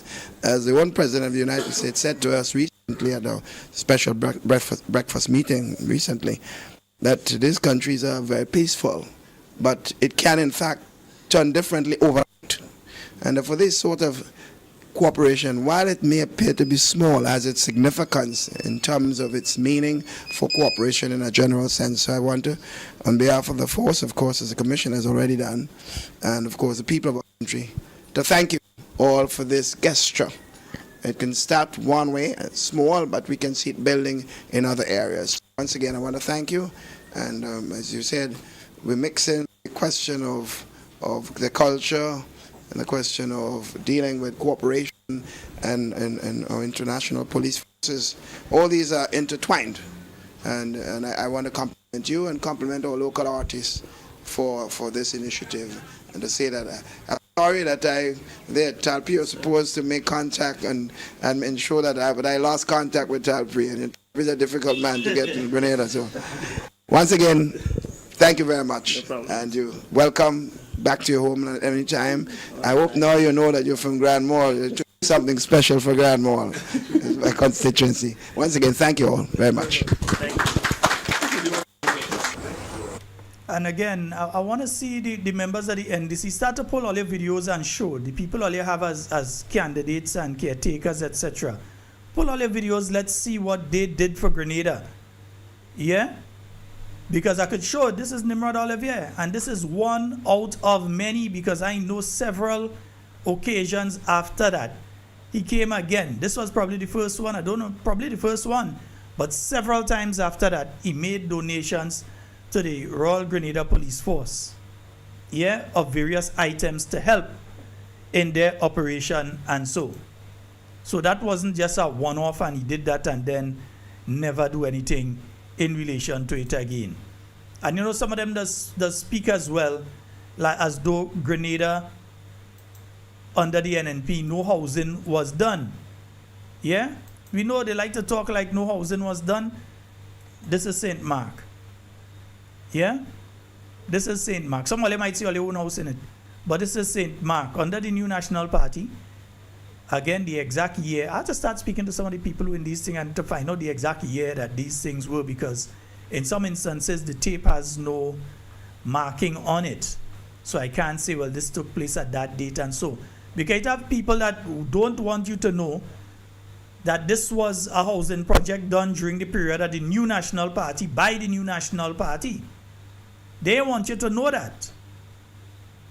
Yeah? They try to give you the impression that, oh, they come and they build a house here and they build a house there, so now all the houses is them that does build house and thing. We have a caller on the line. Hello, good night. Well, good night, Sheldon. Hey, how you doing, sir? I'm doing great, man. Yeah, man. I missed half of the program because I had to run to the airport to pick up somebody coming out, Grenadian coming in from New York. But it's good. All right, man. No problem. But I had called to tell you, I could tell you what NNP did for Grenada. Mm-hmm. NNP, for the past 3 years, was spending Grenada's taxpayers' money flying all over the world. Well, not NNP. That's what NNP was doing. Not NNP. I mean NDC was flying all over the world. and talking about persons all over the world. He wasn't talking about the people of Grenada. He was talking about persons all over the world. So that's what NDC was doing. NDC was spending taxpayer money flying, and he flying private jets, you know. He ain't flying, you know. So jet, not even a plane. He ain't on a prop plane with no wings or with no propeller. The jet set? Private jet. Okay? If the Concorde was in still, he would have fly Concorde too. And you know, strange enough, though, someone was asking a question the other day about the Concorde, and if the Concorde had ever been in Grenada. The Concorde was actually in Grenada twice, huh? The Concorde actually passed in Grenada in the 1980s, and again, oh boy, I personally went and saw it in about 1994, 1995. It came. I remember because the Waving Gallery was still open. You could have still gone out and watched the plane. I can give you a better thing than that. I have worked for several different airlines, and one of my airlines I used to work for was the British Airways. Wow, nice. And as a ground crew on the ramp in JFK, when that plane landed, nobody could have touched it. That was my plane. Mm-hmm. I've never flown on it, but I've always worked that plane. Yeah. Okay, so I can tell you a lot about it. But that's what NDC was doing. NDC, they spent up all the money, man. That's why, you know, now that they're scrambling to do things. They're trying to sign all kinds of stuff. You see, they were signing something this week from to get some money from the for the Project Polaris, yeah. I've seen it from OPEC, from the OPEC fund for Project Polaris. From the OPEC, right? I've purposely not touched that last night and tonight because I think I want to deal with that more in depth either Monday or Tuesday. So I didn't just want to touch it and leave it. So I left it alone until then, yeah? And Simon said yesterday, I like how she take that thing apart yesterday, boy. Simon said it was great. When she talk about how Colin Dow treat Emlyn Pierre compared to how he treat your slime minister. We don't have a prime minister, you have a slime minister. Okay? So that wasn't great how he did what Colin Dow did. That's why I call him a male chauvinist straight to his face. I put it up on my Facebook. I don't care. The good thing is that he underestimated the political leader of the New National Party that totally dealt with every single attack that he unfairly threw at her. She was able to not only take it, discombobulate it, and throw it back at him. And I don't think he expected that. And she was able to handle everything. She handled it professionally. But the thing about it, that he didn't give her a chance to answer half of the questions. He keep on cutting her off and trying to, manipulate her how he could manipulate the whole damn thing. When he should have given her a chance to talk, like he sat down and he gave, your slime minister a chance to talk. The slime minister sit down there and he talk and he talk and he talk, and what he talked didn't mean nothing. Because all the words he said didn't accumulate to nothing. Everything was going around the circles and going around the circles and trying to go around the whole everything and blaming everybody else. Instead of he taking, when he's the prime minister, supposed to take responsibility for certain things. But he passing blame. That's why I say I don't know where he got that freaking degree from, man. But he messing up that school in Trinidad bad. All right, my brother. Anyway, it was a pleasure talking to As you. usual, my bro. I'm surprised you didn't go to Oil Dung Fest. No, it was postponed. We're having some rain for the entire day today, and I realized that I said I'd be finishing exactly at 10. I realized that I can't stop at 10. I had to go past 10 tonight. So I do have a choice. Okay. All right, my brother. All right. So we're going to talk soon again. All right. All right. Thanks. Yes, indeed, folks. Yeah, and I wonder if I could... Yeah, the Honorable Clarice Modest. Yes. Dr. Modest, there's a lugs I seen in your foot there. A lugs you have on there. Wonder if it's a lugs the Honorable Minister has on there, They cannot tell her that she has done nothing for the people of her constituency. They fast. We have the video evidence of what she has done for the people in her constituency. Yeah? The video evidence. Time they ask, when is it going to happen? But also, this is an exercise in patience. And this is an exercise in trust and belief, because we know that everything doesn't happen as we would like to see it happen. And the people did exercise some patience. I did exercise some patience with my government, because I know sometimes you have problems in getting your projects off for various reasons.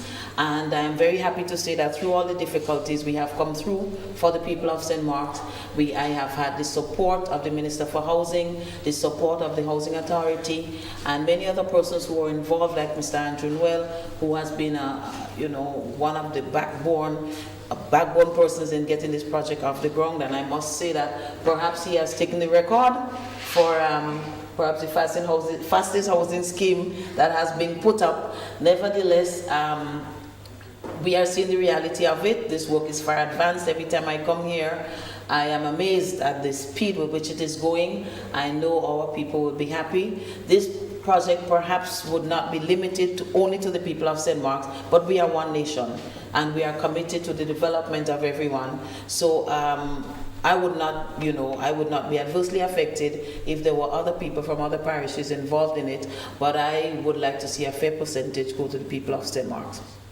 Okay, as it relates to the Dunfermline and this one, could you enlighten us on the project in Dunfermline, which is the housing project there? I think perhaps the Minister for Housing might be better placed to give some information on that.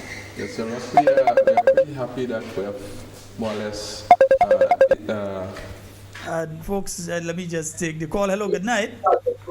Yes, Yes. I sent you a quick I sent you a text. A text on on your WhatsApp. I'll check Please in a read short it. while. But one quick question. You said number, is that who are you talking about? Is that number 10? Regarding what? In St. Andrew Northwest? Yeah. Yeah, number 10 has been selected as the candidate on behalf of the NDC from what we are seeing from one of their propaganda sources. That's what we're seeing. I thought you said that somebody, Thomas, one of the Thomas is not running. Yeah, well, it's two Thomas. Is remember, Sister Gloria is Thomas too, so it's Thomas and Thomas. Oh, okay. So number 10 is still running. Yeah, number 10 is running, but Sister Glow is not. The other Thomas is not. Oh, okay, good. All right, my brother. All right, good. No problem. Yeah. All right, good.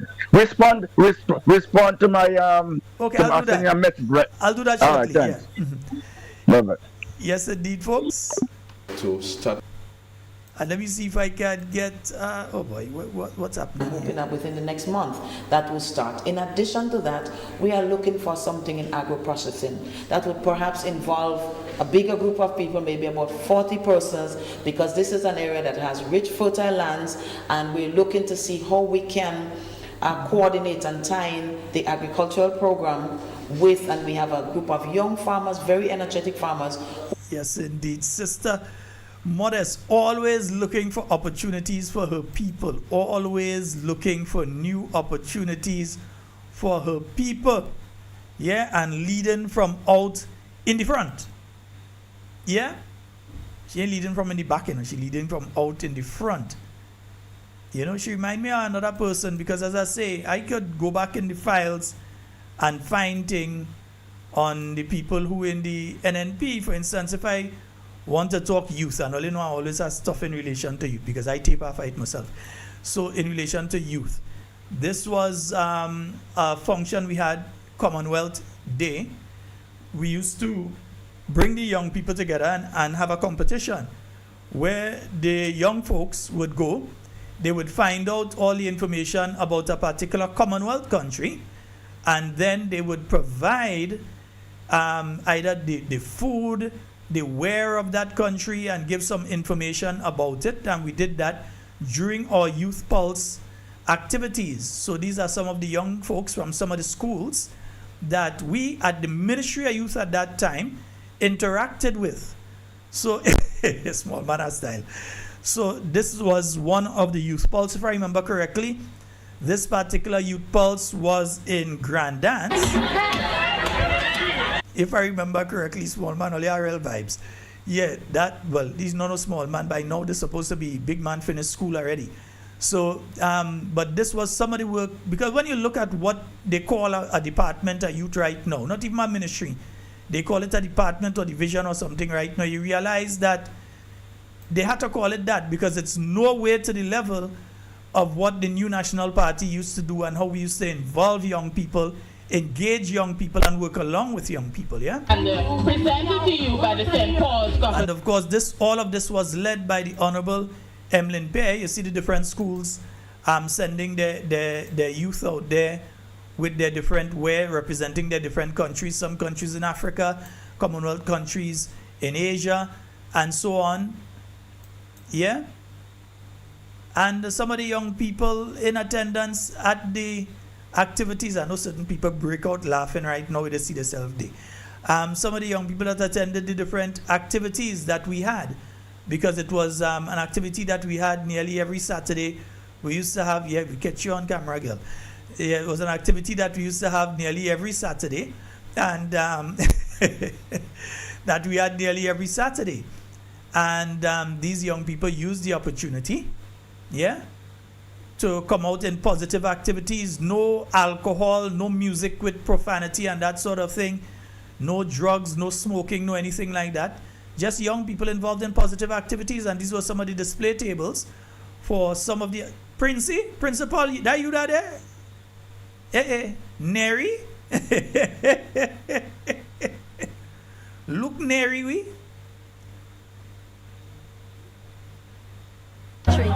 Here we have rice menus. Rice, of course, is a main ingredient in all Trinidad dishes. So we have saffron rice, vegetable saffron rice. Also, as I just said earlier on, rice is the essential ingredient. Here we have what we call rice pudding, okay, with custard sauce. It's made with rice, custard, and so again, this would have been displays by one of the schools and so on. And let me see. also the national dish of the United Kingdom. You're seeing nothing like that taking place right now with the existing, what they call a Ministry of Youth right now. Let me shout out the original dog pound, yeah? And in Wales, I want to call out name because I know these people spiteful. So the fellas in the Ministry of Youth, the original dog pound, let me shout all you out. Earth. accompanying the dinner whatever with a cup of tea.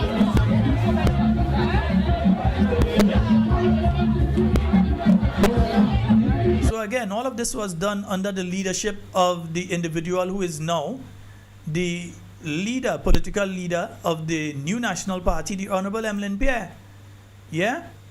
And here we see Mrs. Ann David Antwine. That is how I could remember this one took place down in the south, yeah?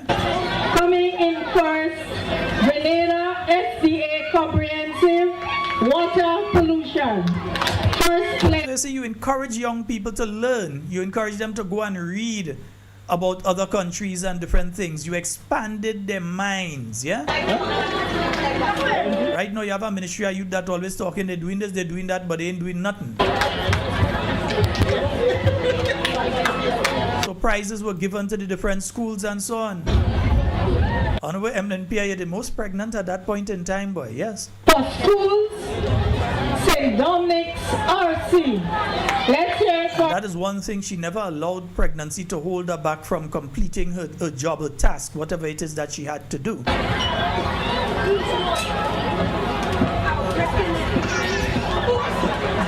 She would be on the bed in the maternity ward and still message you to get something done within the Ministry of Youth. Ladies and gentlemen, this is the person we can go back and say 10 years ago, this was the Honorable Emlyn Pierre. 20 years ago, this was the Honorable Emlyn Pierre, working with our nation's young people. We cannot say that about the team that's sitting in cabinet right now.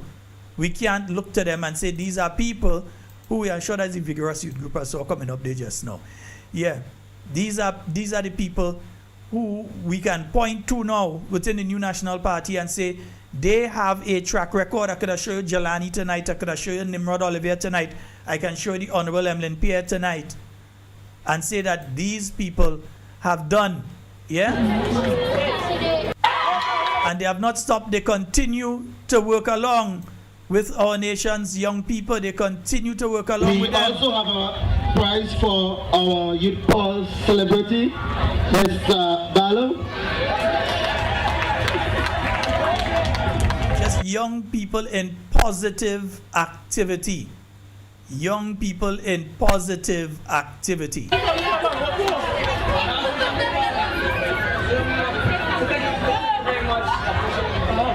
So when they try to talk down, they cannot talk down to the members of the new National Party, yeah?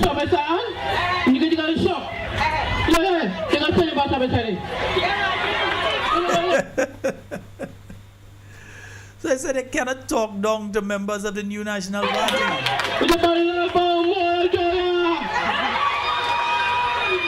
wonder where's this guy? I haven't heard of him for quite a while, you know. I wonder where he is. Yeah? But this is just a bit of the work of the new National Party.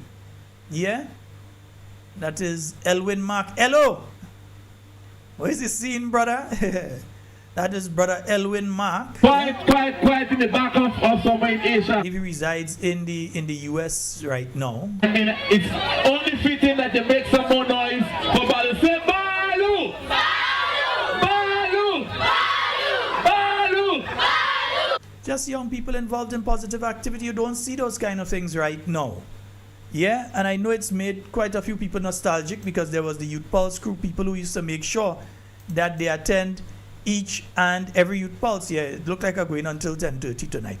Yeah, people that used to ensure that they attend each and every Youth Pulse activity. And if I remember correctly, this may have been the very first Youth Pulse, I think this one was, at the Granitang Lake. Yeah, we actually took the young people from all parts of the island. So it wasn't a thing just for people, young people from one part of Grenada. But we took young people from all parts of Grenada and brought them together at different locations for Youth Pulse activity. And I think this was a presentation being made by Pastor Happy. People who really introduced me to the Caribbean, and I went to Barbados Bible College for work with some churches in Barbados, and that's all. The audio is sort of choppy on that one. Let me see if it clears up a bit later down. You all go excuse me, old time camera work, eh? You would like with hang with people that is going your way, alright? But then do you think it's positive that if you're a positive person and if someone is falling on the line? And then that's another thing that during these sessions you did personal development, conflict resolution, those sort of things with these young people, yeah?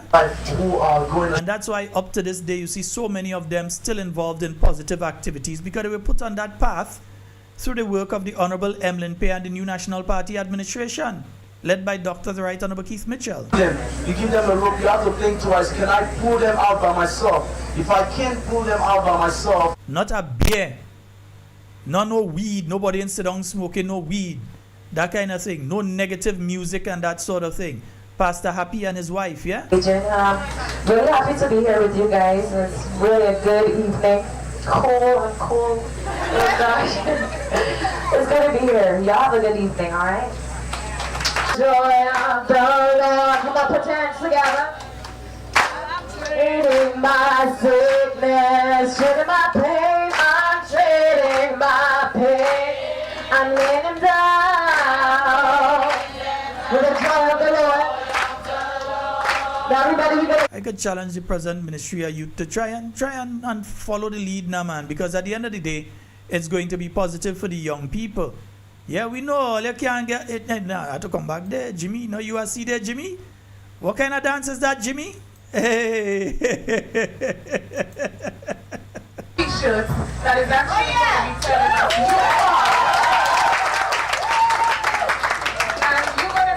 Prime Minister on our t-shirt, Youth Pulse, feel it. So when you come, if you feel it, we will give you a t-shirt as well. Feel it! Right. Now, we are very happy to have Prime Minister share this moment with us. As a matter of fact, many of you would have received a call inviting you to this activity, and I want to say to you how happy I am, how touched I am that you are always respond to the call positively. Now, in addition to that, I want to say to us, and Sheldon would have been briefing me just recently of a meeting that he attended today with representatives from different Caribbean countries. And he said to me just a while ago that when he did a presentation on the programs that this government is doing for youth, he said the people who were there from the other countries, their eyes were so wide open that they couldn't believe that we were doing all of those things. And they still can't. I want to stress here is that, in my opinion, and I'm giving you my view now, that all of this would not have been possible without a leader who has vision for young people. Prime Minister, we want to ask you to stand, and we always have our special way of doing things. Prime Minister, we want you to stand, because the young people of this country are so proud of what you have done, what you're doing, and what you will continue to do. As a matter of fact, Prime Minister, when he made the decision to place the youth department under his ministry, I think was also demonstrating to us how important he sees youth development. And I want you to stand again. I want you to stand again.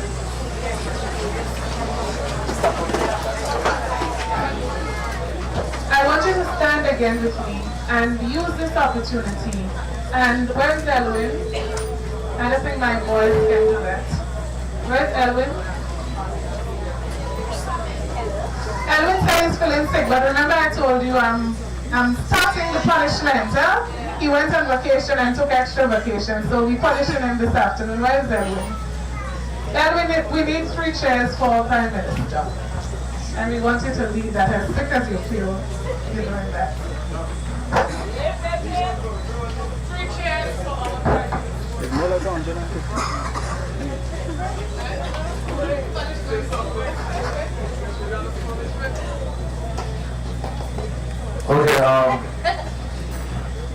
Teachers for Prime Minister, I don't know, there's so much I would like to say, I don't know where to start, and I'm not feeling well, but he's a man that brings joy to me because I look up to him as a perfect role model, as a leader.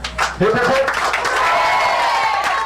He has invested a lot in young people. For a matter of fact, personally, he has invested in me and has helped me, for a matter of fact, going on my vacation and achieving certain things, representing Grenada musically as well. So hip, hip, hip. And I think there are some of you here who personally believe and have confidence in Dr. Kit Mitchell.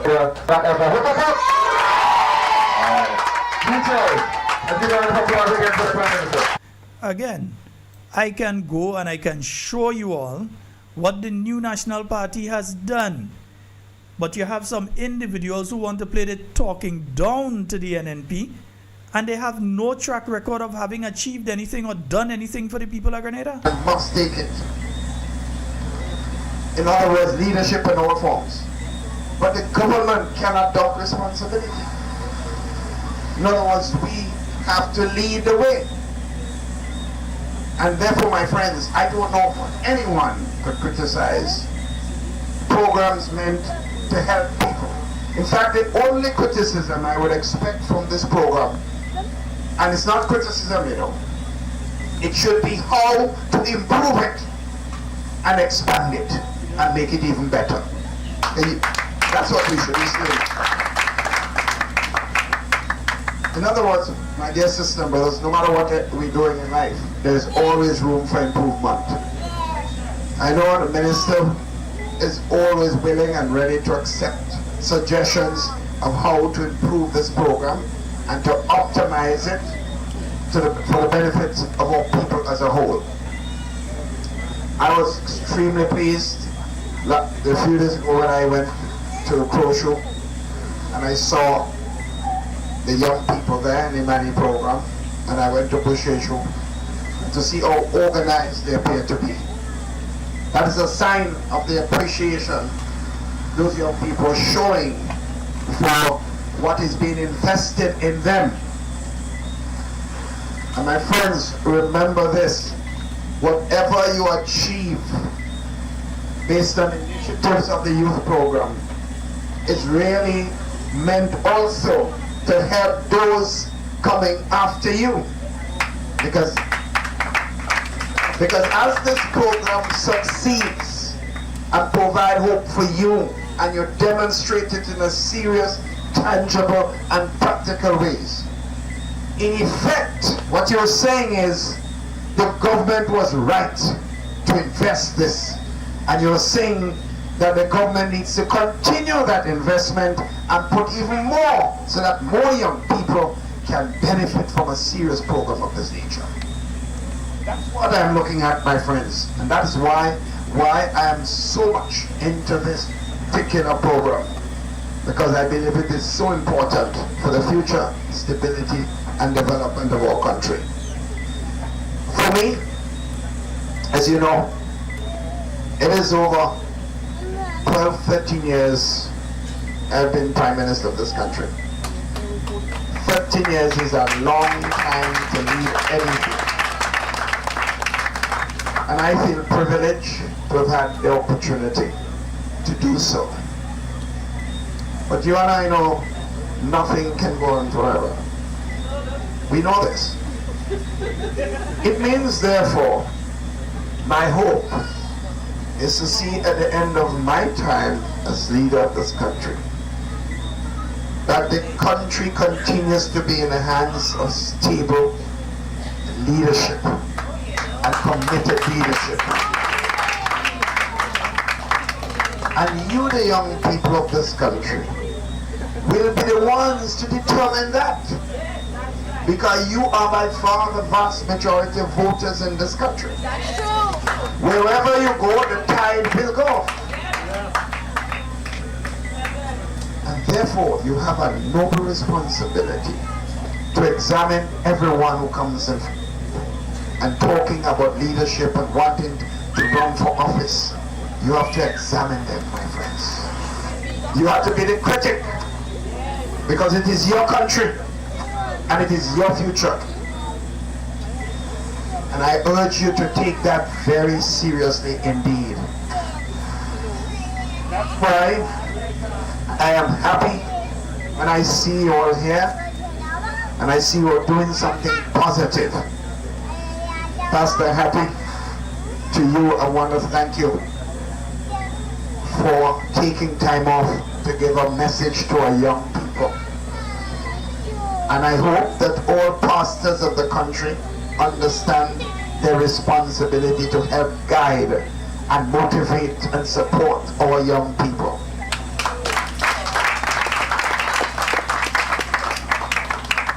But friends, as I look in this audience, I see far more number of girls than boys.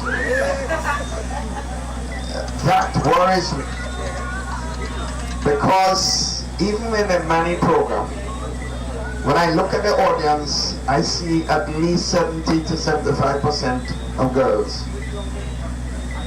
Girls, you have a responsibility to help us to save our boys. No, seriously so. You have a responsibility, you know why? The time is going to come, then you have to find mates.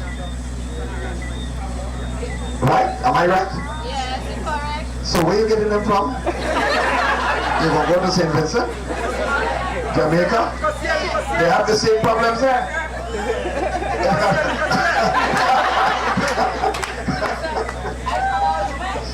No, but seriously, you have to reach out to our brothers. The brothers on the blocks who are being used and abused by selfish people for their own selfish ends. You have to reach out to them. If you get one, that is one you save. If you get two, these are two young persons you save, and they will bring others. I charge you, the girls, because you have your act much more than the boys together. And I charge you therefore with the responsibility, right, to reach out to our young brothers who need support. But I can see the problems in the society. We have incidents in schools emerging today. Young people, some places are walking into schools with cutlass. That is a serious sign. You see the incidents in the country where people losing their minds and picking up cutlasses and chopping people. This is evidence of serious concern, my friends. And that's why all of us must be engaged in the development and stability of this country. I want to take give some special praise to our sister who has consistently stood up and supported the development of young people. I have been impressed by her commitment for the development of our young people and by implication the development of the country. I don't think we have seen that in another person in my many years as a politician in this country. Of vision, of commitment, of sacrifice.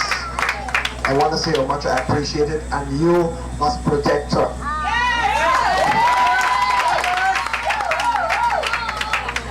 And so, my friend, this evening, let me say to you, I continue to wish you the best. I continue to pray for you. I always pray for you. That's very nice. We need a lot of that. And continue to hope that together we can march to protect this land, protect our young people, and to protect the future of Grenada, Carriacou, and P.D. Martin. Once again, my friends, continue to work together, to socialize together. These things are important. It brings you together to share.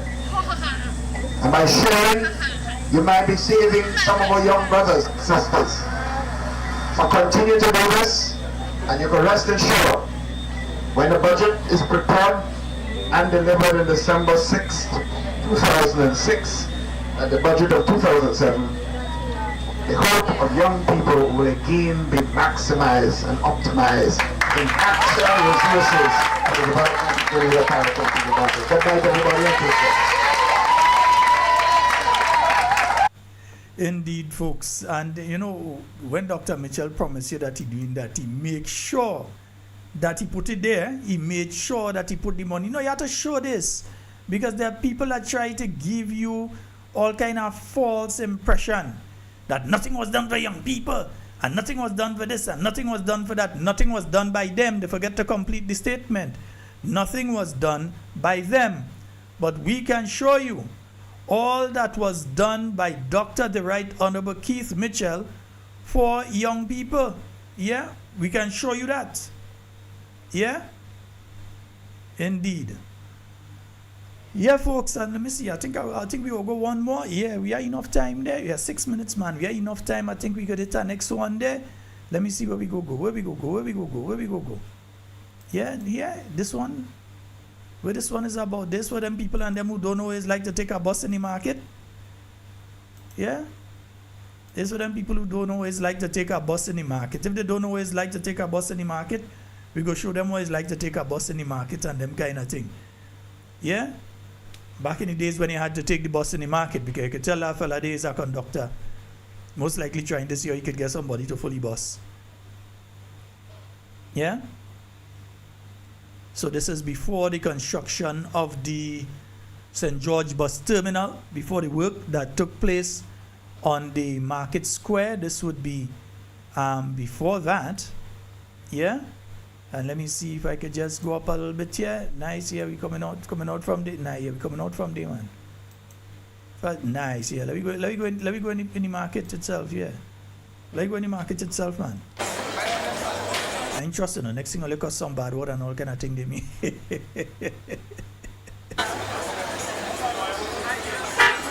But for those who may be too young to know, this is where we had to go and take the bus before, in the market square itself. And this is what it was like to go in the market square and take your bus.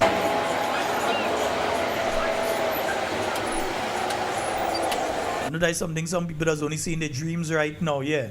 But we still have video of that too, man. Yeah, so we need to get... Yeah, and then we can actually go in the truck and we film it. That's in there, man. I don't want to see the... Man, don't want no dead shot, you know hear that? No, this one's full already.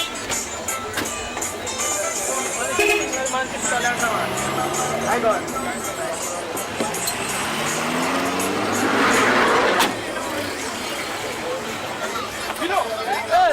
Yeah, because people that don't always used to be like to go and take a bus to the market, so I just gave the younger ones the opportunity to see a little bit of that tonight, yeah? God. Because it's the NNP that move it from there and put it to where it is right now. Don't push me like that, man. Don't, you know. I ain't want to hassle me to go no bus, okay? Don't push me, man. Don't push me. I ain't want that shit, man. Don't push me at all. No, man. I don't care.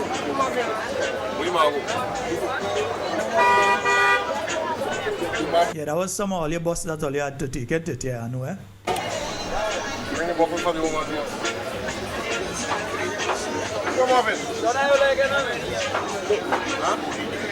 Just a normal day in the town of St. George, back in the the late 1990s, early 2000s, yeah, just a normal day back in the town of St. George. Well, I'm moving the thing for, yeah. You see, yeah, the fan going, everything going up the road, man. The bus, we go, everything going up with the bus. Fan, the only thing we wouldn't put on the bus is a pig. But everything else going up the bus, man. Up our road, yeah? Up our road.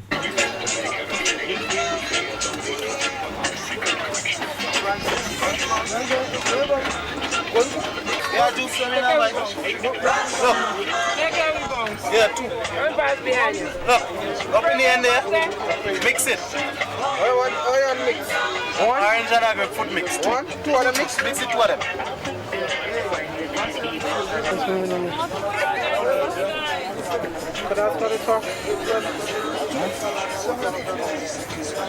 Hold on.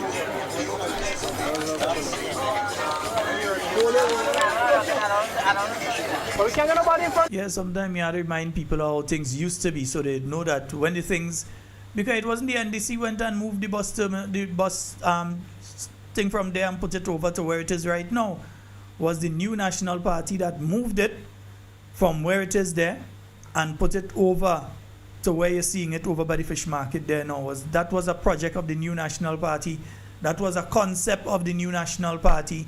That was the vision of the new National Party. To understand that we could not keep the buses in the market like how it is here, lady, hide your face.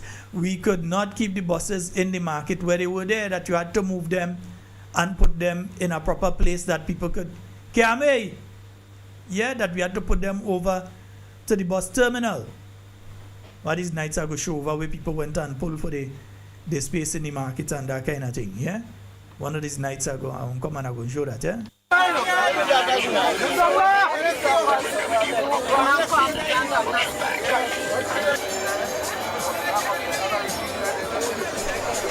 But for those who don't know, that is how the thing used to be. That is how it used to be. But then the new National Party, those who say we never do nothing, because look at what you're seeing there as what was the market, look at the roof and so on. All of that was redone again by the new National Party. That whole area now is totally different. And that was a project of the new National Party. Yeah? That again was a project of the new National Party. Yeah? But you have people that want to claim, oh, the NNP never do anything, and the NNP never this, and the NNP never that, and the NNP never do anything. Yeah? But I am able to show them. I wonder if people could remember this gentleman. Let me see if I could pull something there. You could remember this gentleman? Who could remember that gentleman? That is Parliament now, eh? Yeah, we come out town, we in Parliament Day. Mr. President, close to $10 million in foreign exchange. We are not making no sense, Mr. President. Have a brethren, they'll go cry when you see that one, eh? I do not see wine for close to 30 years. And that has continued. And no one. So all you know them people them there? All you know them people, man. I'll come back to Parliament again and close it off. I'll close it off just now. But let me come back to Parliament again. Because I want a little to listen to our piece here in relation to Parliament, yeah? Yeah, we're going back in Parliament. So let me see. Bam, bam, bam, bam. Yeah, we're going back in Parliament there. I want you to listen to a little piece in Parliament there. Let me see if I could get that there. Nice, yeah. I want to hear a man talking and saying certain things here in Parliament, yeah. Man making all kind of accusation and them kind of thing, you understand? For workers, embark upon a program, a job evaluation program, and there was a pay and grading. And Mr. Speaker, I'm saying that the present salary structure in the public service was an initiative of the National Democratic Congress. The record will bear this, Mr. Speaker.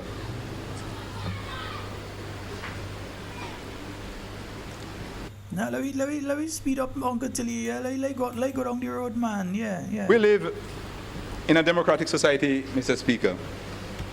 And we on this side, we are fully supportive of democratic institutions. And we believe it is of the utmost importance that we strengthen and build our democratic institutions in our society, because Strange is very quiet in relation to democratic institutions now, like the Integrity Commission, the Parliamentary Electoral Office, and all of the accusations being made of the people within the NDC. Is very silent on that right now, isn't it? In the estimate, Mr. Speaker, of revenue and expenditure, I am saying to you, Mr. Speaker, that a sufficient sum is not allocated to the electoral office. Mr. Speaker. For the same electoral office that right now is refusing to change the system that is faulty, that do all the nonsense that has been done within the last week and so, that same electoral office, but is very silent in relation to that. Now, if you truly believe in democracy and ensuring that the electoral process is free and fair and above reproach, we should have heard your voice speaking out in relation to this right now. You see, that's what I call abject hypocrisy by individuals. But just remember, I have the tape of all our in Parliament and everything all ever said in Parliament. The electoral office I regard as the hub of the mechanism of the democratic system. So he had nothing to say in relation to that right now? That's the same man who used to be the leader of the NDC, and every now and again he does come out and talk about good governance and transparency and so, he had nothing to say about what's going on with the electoral office right now. and the concerns that have been raised by the opposition regarding the operations of the electoral office. Nothing to say now? We have to strengthen, support, and give all the necessary assistance and support to that office. However, Mr. Speaker, when you look at the amount that is allocated there, it shows that we are not looking after our business properly. Mr. Speaker, the electoral office, to a certain extent, is responsible for us being here. We told that office, the parliament itself, cannot really function. For the parliament to function, that office... All of that, and you have nothing to say right now in relation to the electoral office? What happened there? What take place there? My very good friend, leader of the opposition, should know this is a very touchy area, and any perception that is given that someone in this house may be negligent is sending a very terrible message, because the honorable member would know that in his time that the supervisor of election was also a headmaster of a certain school, because I ran election in that particular time, and the same procedures were maintained. If he's now recommending that it should always be full time, which I think we had discussed, and we have no problem with that. I just want to be very clear, Mr. Speaker, that this is not something the leader of the opposition should imply that any party or government had anything were negligent in doing. I just want the wrong message be sent, because this is a very touchy area, Mr. Leader of the Opposition, and I want us to be very, very careful in how we deal with this particular issue. I do want to also point out, Mr. Speaker, as I'm standing, the electoral office, which we have stayed completely far away from, probably too far. I found out later, Mr. Speaker, submitted an allocation. We have not touched it, Mr. Speaker.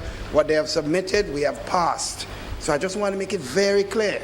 This government cannot be accused of having interfered with the electoral office in terms of sums of money and also in terms of positions.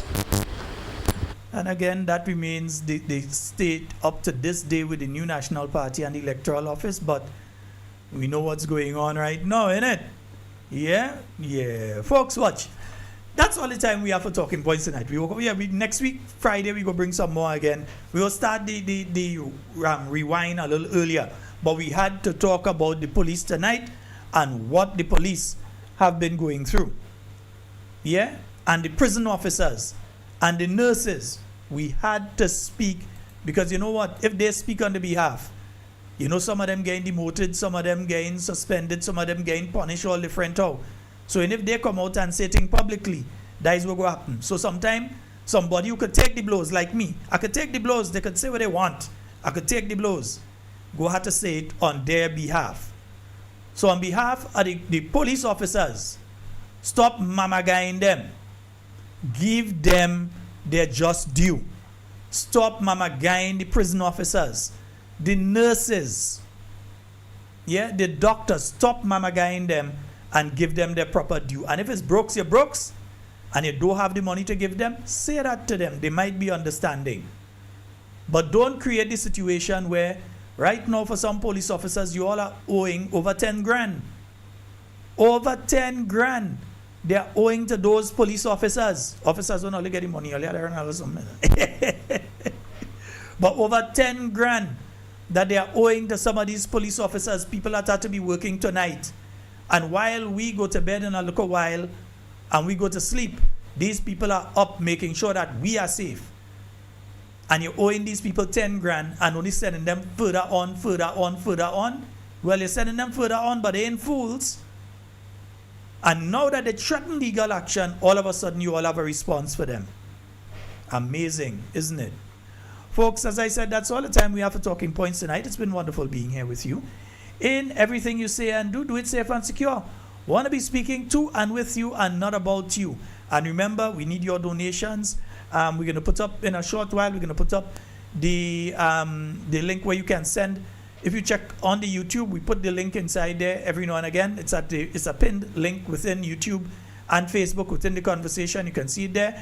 And we'll put it up at the end screen as we end tonight's program as well, because we do need your help as much as possible. So folks, I am out. Do enjoy the rest of your weekend. We'll be back Monday, God's willing, with more talking points for you. I'm Sheldon. Love you all. I am out.